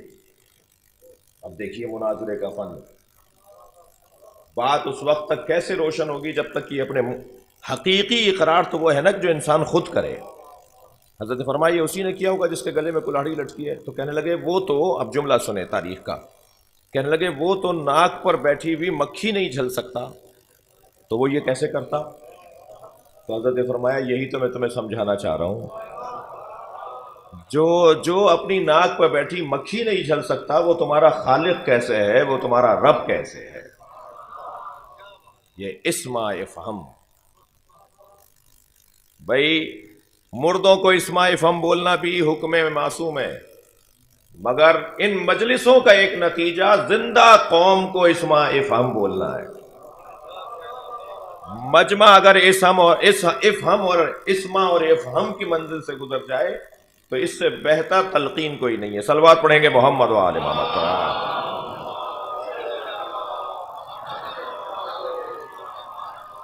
تو یہ وجود الہی پر دلائل دیے گئے ہر ایک کی عقل کے مطابق۔ اب اس وقت کے لوگوں کی جو شعور تھا اس کے مطابق ان میں کچھ بہتری آئی، اور ایسا ہی ہوا، اسی مجمع سے لوگ کٹے، اسی مجمع میں سے، اسی قوم میں سے کچھ لوگوں کو سمجھ میں آئی بات، اور یہ جہاد تھا حضرت ابراہیم کا وجود الہی منوانے کے حوالے سے۔ ہر ایک سے اس کی عقل کے مطابق ائمہ نے دلیل وجود الہی بیان کی ہے۔ ایک شخص نے آ کر کہا کہ میں اللہ کو نہیں مانتا، حضرت نے فرمایا کرتا کیا ہے، تاکہ اس کا معیار فہم، معیار عقل سمجھیں۔ اس نے کہا میرا کام صحراؤں میں سفر کرنا ہے، میں مسافر ہوں، تاجر ہوں، ایک شہر سے مال لیتا ہوں، دوسرے شہر تک پہنچاتا ہوں، ایک ملک سے دوسرے ملک میں 6 مہینے 8 مہینے سفروں میں رہتا ہوں، صحراؤں میں رہتا ہوں۔ حضرت نے فرمایا تیرا کام سفر کرنا ہے، صحراؤں میں رہتا ہے؟ فرمایا البارۃ تدل علی البعیر الروثۃ تدل علی الحمار، تم نے رستے میں اونٹ کی مینگنیاں دیکھیں، تو تمہیں ان مینگنیوں کو دیکھ کر اندازہ ہوا کہ یہاں سے اونٹ گزرا ہے، تمہیں یقین ہوا کہ یہاں سے اونٹ گزرا ہے، جبکہ تم نے اونٹ کو نہیں دیکھا تھا، تم نے گدھے کی لیر دیکھی مگر گدھا نہیں دیکھا تھا، اور تم نے اس لیر کو دیکھ کر یقین کر لیا کہ یہاں سے گدھا گزرا ہے، تو تم نے اس وجود کو، گدھے کے اور اس اونٹ کے وجود کو تو نہیں دیکھا تھا، آثار کو دیکھ کر تمہیں یقین ہو گیا نا کہ یہاں سے صاحب اثر گزرا ہے۔ تو اتنی بڑی کائنات کے آثار تمہیں نہیں بتا رہے کہ کوئی اس کا بنانے والا ہے؟ اب یہ اس کی عقل تھی، جتنا اس کا کی فہم تھی، جتنی اس کی سوچ تھی، اس کے مطابق اسے جواب دے دیا۔ ایک خاتون چرخہ کاٹ رہی ہے، حضرت نے فرمایا یہ بھی اللہ کو مانتی ہے۔ ایک ملحد حضرت سے اللہ کا انکار کر رہا تھا، حضرت نے فرمایا یہ بھی اللہ کو مانتی ہے۔ اسے پوچھا اللہ ہے؟ کہنے لگی ہاں ہے۔ کا دلیل کیا ہے؟ اس نے وہ دستہ چھوڑ دیا جو چلا رہی تھی، وہ پہیہ چلتے چلتے آہستہ ہونے لگا، اور پھر ایک وقت آیا رک گیا۔ کہنے لگا یہی پہیہ، یہی چرخہ دلیل ہے کہ اللہ ہے۔ حضرت نے فرمایا کیسے یہ دلیل ہے؟ کہا یہ بغیر چلانے والے کے نہیں چل سکتا، تو یہ کائنات بغیر چلانے والے کیسے چل رہی ہے؟ یہ اس کے لیے دلیل ہے توحید، دلیل وجود، توحید نہیں وجود۔ ایک فلسفی آ گیا امام کی خدمت میں، حضرت نے پوچھا تم کیا، تمہارا شعبہ کیا ہے، تمہارا کام کیا ہے؟ تو اس نے کہا جی میں فلسفی ہوں۔ حضرت نے فرمایا تو فلسفی ہو تو ویسے ہی تمہارا موضوع وجود ہے، تو بتاؤ تم ہو یا نہیں؟ اب دیکھیے فلسفی سے کیسے میرے چھٹے امام اسے اللہ سمجھا رہے ہیں۔ حضرت نے فرمایا تم ہو یا نہیں ہو؟ کہنے لگا ہاں ہوں۔ حضرت نے فرمایا ہمیشہ سے ہو یا بعد میں ہوئے ہو؟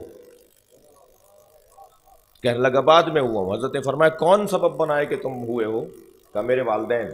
حضرت نے فرمایا والدین تمہارے ہمیشہ سے تھے یا بعد میں ہوئے؟ کہنے لگا بعد میں ہوئے۔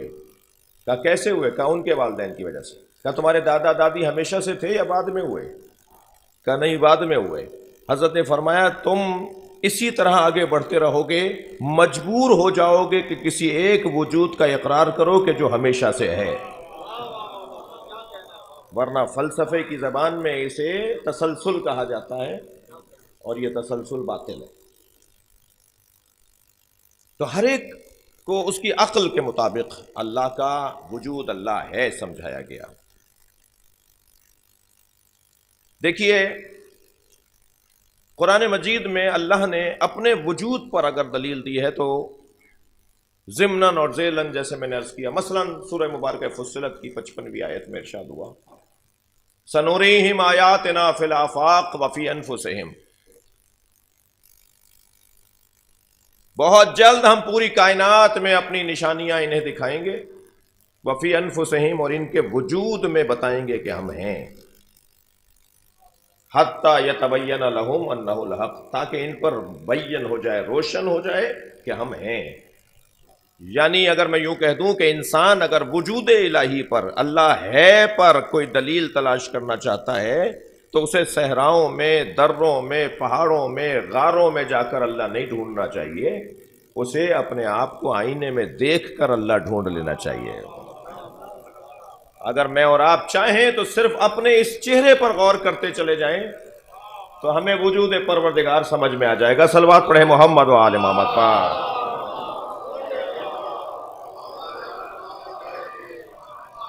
میں سورہ مبارکہ توحید، عقیدہ توحید کے بعد میں اپنی ایک منزل میں داخل ہوا ہوں، اور مجھے موسم کی نامساعدگی کا بھی احساس ہے، خاص طور پہ جو ہے باب بہار ہیں، اور آپ کو بھی اس عبادت کو مکمل کرنا ہے۔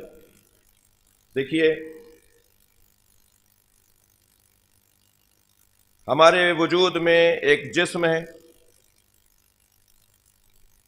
مجھے امید ہے کہ میری بات خستہ نہیں کرے گی آپ کو، ایک روح ہے اور ایک نفس ہے۔ ہم پیدائشی طور پر نہ ڈاکٹر پیدا ہوئے ہیں، نہ انجینئر پیدا ہوئے ہیں، نہ سیاستدان پیدا ہوئے ہیں، نہ وکیل جج پیدا ہوئے ہیں، نہ عالم پیدا ہوئے ہیں۔ میں آپ کی اور اپنی بات کر رہا ہوں۔ جنہیں پیدائشی طور پہ اللہ نے عالم بنایا ہے وہ 14 ہیں۔ ہمارے لیے تو قاعدہ قانون یہ ہے کہ واللہ اخرجکم من بطون امہاتکم لا تعلمون شیئا، اللہ نے ماں کے شکموں سے تمہیں اس حالت میں باہر بھیجا ہے کہ لا تعلمون شیئا، شے ایک ذرہ، شے ایک ذرہ، اس کا علم بھی تمہیں نہیں تھا، تمہیں کچھ نہیں پتا تھا، کورے تھے، چٹے تھے، تمہارے پاس کچھ بھی نہیں تھا، ہم نے تمہیں جاہل پیدا کیا ہے۔ ہم پیدائشی طور پر اللہ کے یہاں سے کچھ نہیں لے کر آئے سوائے 3 چیزوں کے۔ ہم اللہ کے یہاں سے روح لے کر آئے ہیں، روح نہ لائے ہوتے تو شاید کچھ ہی دیر بعد ہمیں دبا دیا گیا ہوتا، دفنا دیا گیا ہوتا۔ ہم اللہ کے یہاں سے بدن لے کر آئے ہیں، تبھی آج ہمارا وجود ہمیں محسوس ہوتا ہے، اور اللہ کے یہاں سے ہم نفس کو لے کر آئے۔ جی 3 چیزیں ہم اللہ کے یہاں سے لے کر آئے۔ اچھا، جو چیزیں وہاں سے آئی ہیں ان کی غذاؤں کا انتظام بھی وہیں سے ہوگا، یہ نظام پروردگار ہے۔ اللہ جو چیز بنا کر بھیج رہا ہے اس کے سنبھالنے کا انتظام بھی وہی کرے گا۔ توجہ چاہوں گا، یہ ایسا نہیں کہ بنا کے چھوڑ دیا لاواری۔ صلوات پڑھیں محمد و آل محمد پڑھا۔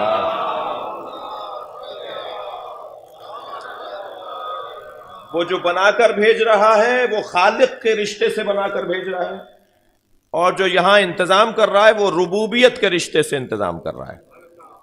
لہٰذا ہم اپنے اللہ کو صرف خالق نہیں مانتے، رب بھی مانتے ہیں۔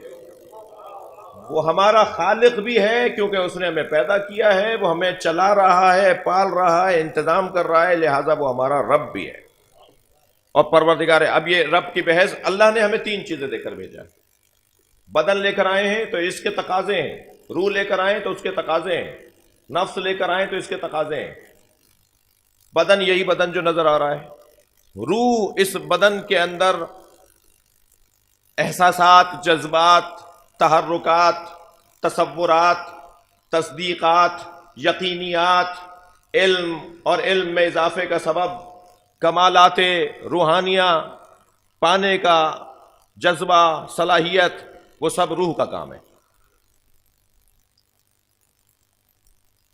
نفس بدن کو یعنی جسم کو اور روح کو جوڑنے کا نام ہے۔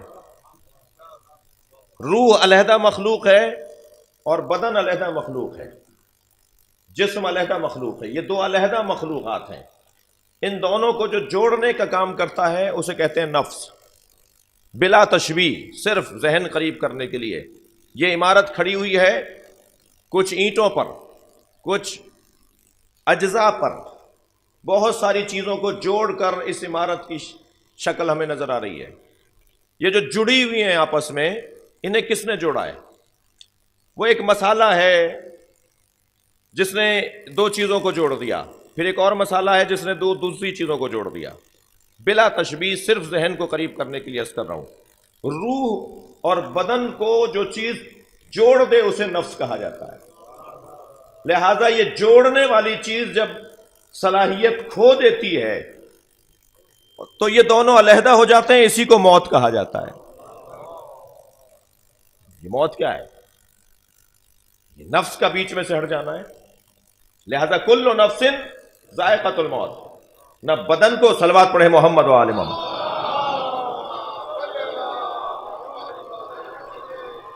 نہ بدن کو موت آتی ہے نہ روح کو موت آتی ہے۔ موت آتی ہے نفس کو، یہ اپنی صلاحیتیں کھو دیتا ہے تو انسان کو موت آ جاتی ہے۔ آپ کی دقت، آپ کی توجہات پر ایک جملہ ہدیہ کر رہا ہوں۔ نفس کو اتنا بلند کر لو کہ پھر یہ ان دونوں کو علیحدہ نہ کرنے پائے۔ یعنی اگر ایسے ماحول سے انسان کو ہٹا لیا جائے جہاں نفس کی کار فرمائیاں زیادہ ہیں تو انسان ہزاروں سال زندہ رہ سکتا ہے،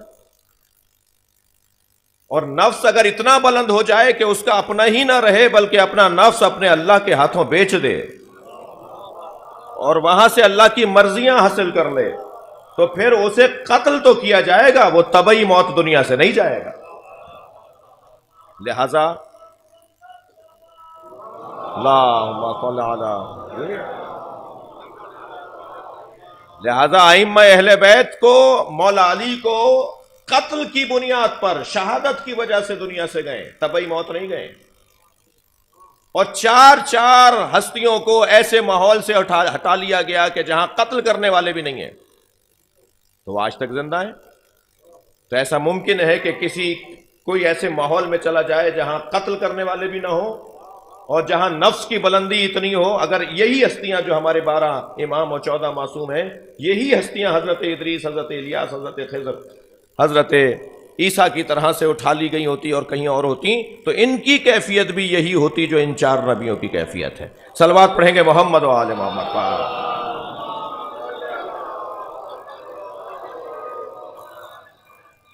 تو ہمارے بدن، ہمارا جسم اصالت نہیں رکھتا ہمارے وجود کے اندر. اچھا، روح، جسم اور نفس کس چیز کو اولویت ہے، کس چیز کو اساسی حیثیت حاصل ہے؟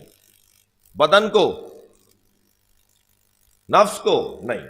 اصالت، اولویت روح کو حاصل ہے.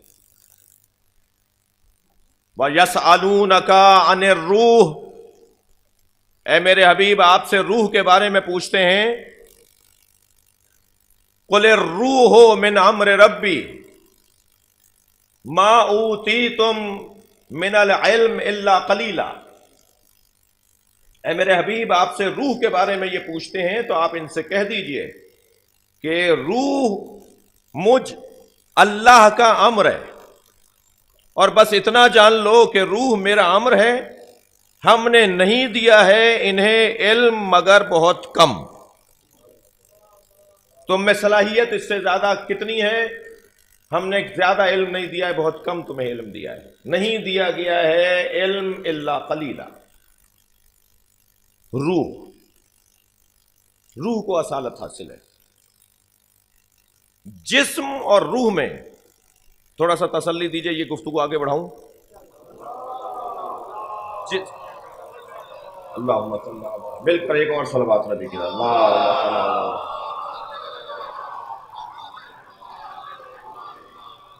جسم اور روح کے اندر عزیزان گرامی روشن فرق ہے. وہ روشن فرق کیا ہے؟ جسم جگہ گھیرتا ہے، روح جگہ نہیں گھیرتی. جسم قابل تقسیم ہے، جسم حرکت رکھتا ہے.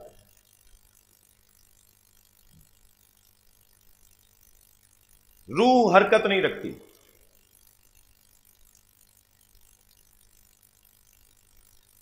میرا ہاتھ یہ جسم ہے یا نہیں؟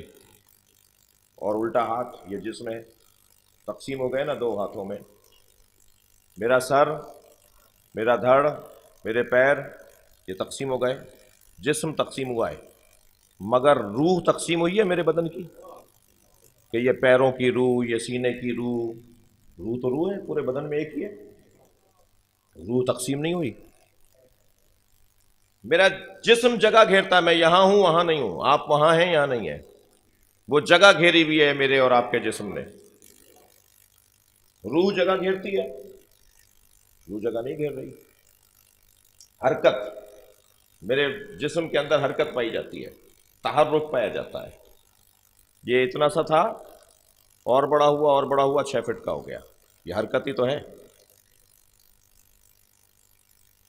اور مادے کی حرکت جوہری کو دقت چاہوں گا فلسفے کے طالب علموں کے لیے خاص طور پر.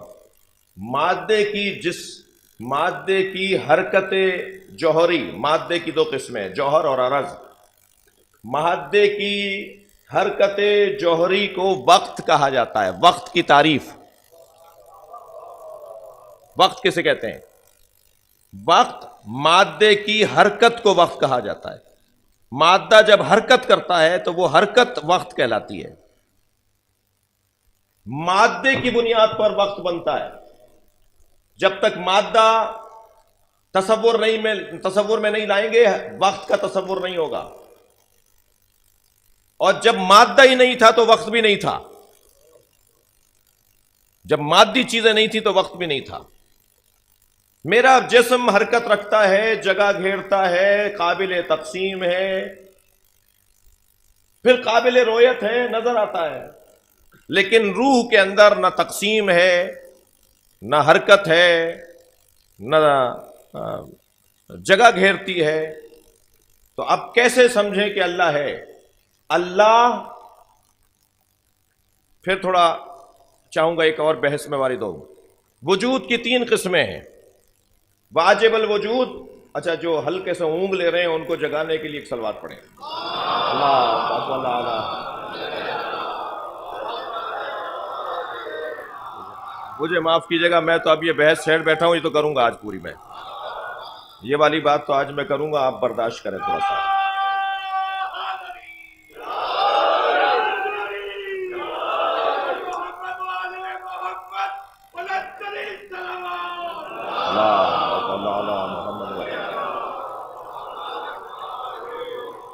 وجود کی 3 قسمیں ہیں.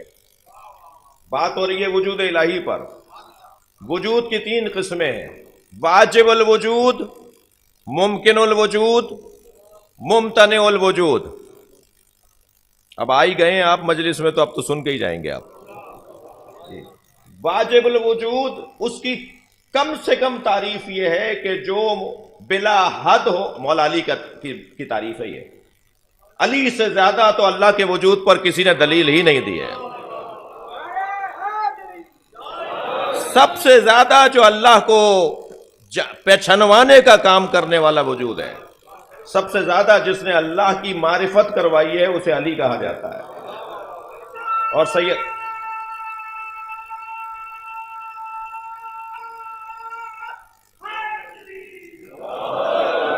نہج البلاغہ.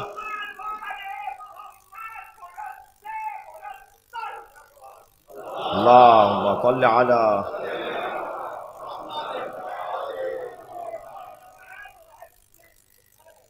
سب سے پہلا خطبہ نہج البلاغہ کا سید رضی نے بھی اپنے اوپر مہربانی فرمائی ہے، ہم پر مہربانی نہیں فرمائی. سید رضی کا کیونکہ معیار فہم اور ادب اور ان کا علم اس درجے پر تھا کہ انہوں نے مولا علی کے ان کی دانش میں جو سب سے اچھا خطبہ تھا اسے سب سے پہلے رکھ دیا، اور جسے سب سے پہلے رکھا وہ سب سے مشکل ہے. لہذا نہج البلاغہ پڑھنے والے طالب علم کبھی بھی اول سے آخر نہج البلاغہ کو نہ پڑھیں. پہلا خطبہ پڑھ کے دوسرا خطبہ پڑھنے کا دل ہی نہیں کرے گا، اس لیے کہ پہلے ہی سمجھ میں نہیں آیا تو دوسرا کیا پڑھوں گا. تو الٹا چلیں، یعنی جیسے آپ قرآن جب یاد کرتے ہیں نا تو پہلے 30واں سپارہ پڑھتے ہیں نا، اور پھر آپ 30واں سپارہ پڑھ کے پھر پہلے سپارے سے شروع کرتے ہیں. ایسے نہج البلاغہ پڑھیں تو پہلے کلمات قصار کو، یعنی آخر سے نہج البلاغہ کو پڑھیں، تھوڑا سا علی کی روش سے آشنا تو ہو جائیں، مولا کے بیان سے آشنا ہو جائیں. پھر جب مانوس ہو جائیں گے تو پھر پہلا خطبہ پڑھ لیں گے. سب سے مشکل خطبہ نہج البلاغہ کا سب سے پہلے رکھ دیا سید رضی نے. 15 اس کے باب ہیں اور 15 خطبے ہو سکتے تھے وہ، یعنی اگر انہیں علیحدہ علیحدہ کر دیا جائے تو 15 حصوں میں تقسیم ہوگا مولا علی کا پہلا خطبہ. مگر سید رضی نے پہلے ہی خطبے میں وہ پہلے 15 کے 15 جو ایک ہی خطبے کے ابواب ہیں وہ پہلی جگہ پہ رکھ دیے، اور ان 15 ابواب میں جو پہلا باب ہے وہ وجود الہی پر ہے. اس میں مولا کا یہ جملہ ہے، صلوات پڑھیں محمد والے.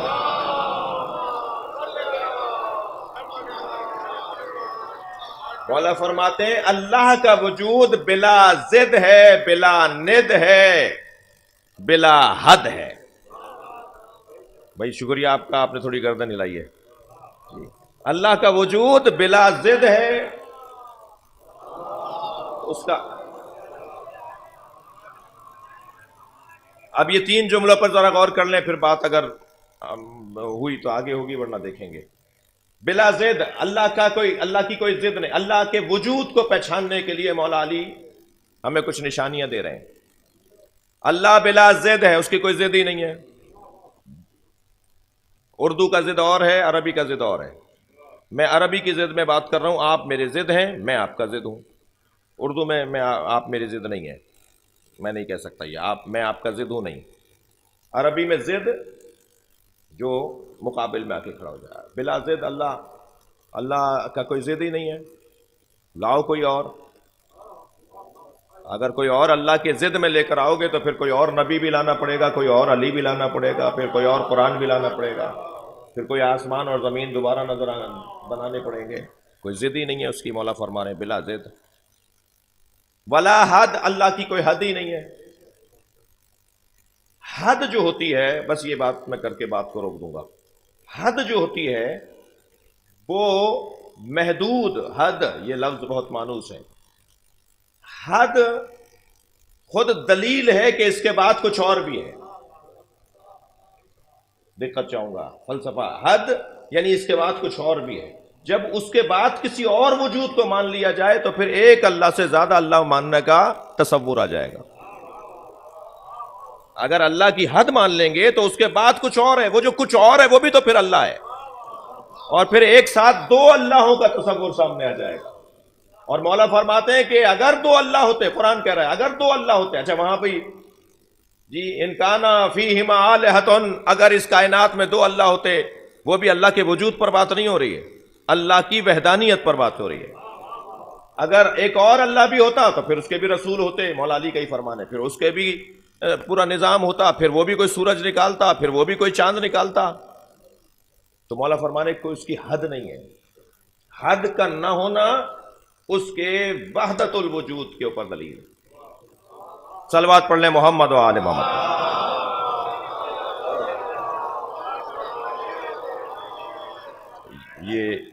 یہ نہج البلاغہ پڑھنے والوں کا مجمع ہے.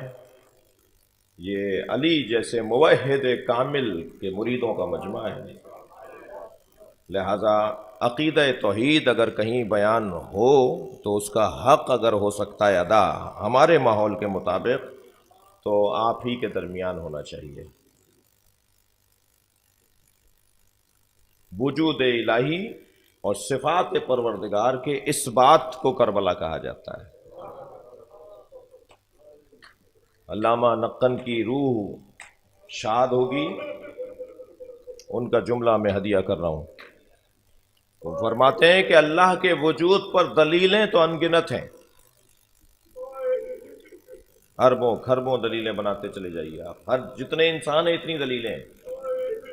اللہ کے وجود پر کم سے کم جتنے انسان ہیں اتنی دلیلیں ہیں. اللہ کے وجود پہ دلیلیں تو انگنت ہیں, مگر سب سے بڑی دلیل, نقن صاحب کا جملہ, سب سے بڑی دلیل وجود الہی پر عصر عاشور حسین کا اطمینان. اطمینان قلب حسینی یہ اللہ کے وجود پر سب سے بڑی دلیل ہے. رخساروں کی سرخی بڑھ رہی تھی مولا حسین کی, لاشوں پہ لاشیں اٹھا رہے تھے, مگر عزادارو امام کے چہرے کا اطمینان بتا رہا تھا کوئی ہے جسے حسین راضی کرنے آیا ہے. اور پھر آخری وقت میں کہ جب قربانیاں شہادتیں بڑھ گئیں اور خود تنہا ہو گئے تو جتنی ان کی تنہائی بڑھ رہی تھی اتنا ان کا قرب الہی بڑھ رہا تھا. اور پھر اس وقت میں خاص مناجات آپ کی زبان پہ جاری ہوئے, اللہ سے بات کر رہے ہیں, تیر لگ رہے ہیں, کوئی گزرتا ہوا نیزہ چبھ ہوتا ہے, کوئی امام حسین کو دور سے پتھر مارتا ہے. اجرکم اللہ, اجرکم اللہ, آپ کی آوازیں بلند ہیں, اللہ آپ کو اجر و ثواب عطا فرمائے. ادھر حسین کو تیر لگتا ہے, ادھر حسین کہتے ہیں بسم اللہ وباللہ. کتنی بڑی دلیل ہے وجود الہی پر, خود وجود حسین ابن علی. اور پھر مناجات پڑھ رہے ہیں, ترکت الخلق طرا لہواک, یا اللہ میں نے ساری مخلوق کو چھوڑ دیا اس لیے کہ مجھے تو تو ہی نظر آتا ہے. بس ترکت الخلق طرا لہواک, میں نے تیری خاطر ساری مخلوق کو چھوڑ دیا. سب ناراض ہیں مجھ سے, سب مارنے آئے ہیں مجھے, ساری دنیا مجھ سے ناراض ہے, مگر یا اللہ مجھے یہ یقین ہے کہ تو مجھ سے راضی ہے. ترکت الخلق طرا لہواک واتمت العیال لیک اراک, اور اب میں اپنی سکینہ کو یتیم کر رہا ہوں, میں اب اپنے عیال کو یتیم کر رہا ہوں. اتمت العیال, میں اب یتیم کر رہا ہوں اپنے عیال کو, اپنے علی اصغر کو یتیم کر رہا ہوں, میں اپنی سکینہ کو یتیم کر رہا ہوں. کیوں؟ طرا لہواک اتمت العیال لیک اراک, تاکہ تیرا مجھے قرب نصیب ہو جائے. ان سب کو چھوڑ کر تیرا قرب پانا چاہتا ہوں. یہ ہے حسین ابن علی. اور حسین ابن علی کے اس عقیدہ وجود الہی کے اس بات میں زینب کبریٰ کا بڑا مقام ہے، شریکت الحسین جو کہلائے، بڑے اہتمام کے ساتھ لائے ہیں بہن کو۔ اجرکم اللہ، آپ کی آوازیں بلند ہیں، میں 2-4 منزلیں لوں گا، بس 2-3 منزلیں لینی ہے مجھے مصائب میں۔ برابر کی بہن ہے جناب زینب۔ جب حسین بھائی کے لاشیں پر آئی تھیں تو زینب کبریٰ سے لاشا پہچانا نہیں جا رہا تھا، تو امام سجاد سے کہنے لگیں بیٹا میں 3 سال کی تھی، اپنے گھر کے صحن میں سو رہی تھی تو میرے اوپر دھوپ آ گئی تھی، تو اے زین العابدین مجھے تعجب ہوا کہ یہ جو دھوپ ہے اس سے میں کیسے بچوں، کیسے میں اٹھوں اور کہاں جاؤں، تو میں نے دیکھا میرا بھائی چادر لیے کھڑا ہے، میرے اوپر دھوپ سے میرا بھائی چادر کے ذریعے سایہ کر رہا ہے۔ اب بتاؤ یہ زینب کہاں جائے؟ رات کے شب عاشور کے کئی مرتبہ کئی پہروں میں جناب زینب اور امام حسین کی خلوت میں گفتگو ہوئی ہے۔ صبح عاشور جب حسین اپنی قربانی کے لیے جا رہے تھے تو صحرا میں تنہا 2 بہن بھائیوں کی گفتگو ہوئی ہے۔ بڑا کردار ہے جناب زینب کا۔ علی کے لیے بھی زینت اسی لیے ہیں، اور ضمن عقد جناب عبداللہ سے شادی کے موقع پہ شرط بھی یہی لگائی تھی کہ جب حسین کربلا بسانے جائے تو زینب کو عبداللہ تم روکو گے نہیں، اور ایسا ہی ہوا ہے، آئی ہیں میری بیوی۔ اور جب روانہ ہونے لگیں تو حضرت عبداللہ نے فرمایا اے زینب، حسین مولا کی طرف سے میں مکے میں ہوں، ایک بچہ میری جانب سے اور ایک بیٹا اپنی جانب سے، حسین کے دفاع میں مصروف رکھنا۔ 1 یا 2 بیٹیاں ہیں جناب زینب کی کہ جو مدینے میں ہیں، اور یہ 2 بیٹے اون اور محمد۔ بڑے بیٹے کا نام محمد ہے، چھوٹے بیٹے کا نام اون ہے، دونوں کربلا کے میدان میں۔ ہر کچھ دیر کے بعد عزاداروں آ کر کہتے ہیں امام حسین سے ماموں ہمیں اجازت ہے، اور حسین یہ کہہ کر لوٹا دیتے ہیں کہ تم اپنی ماں کے پاس واپس چلے جاؤ۔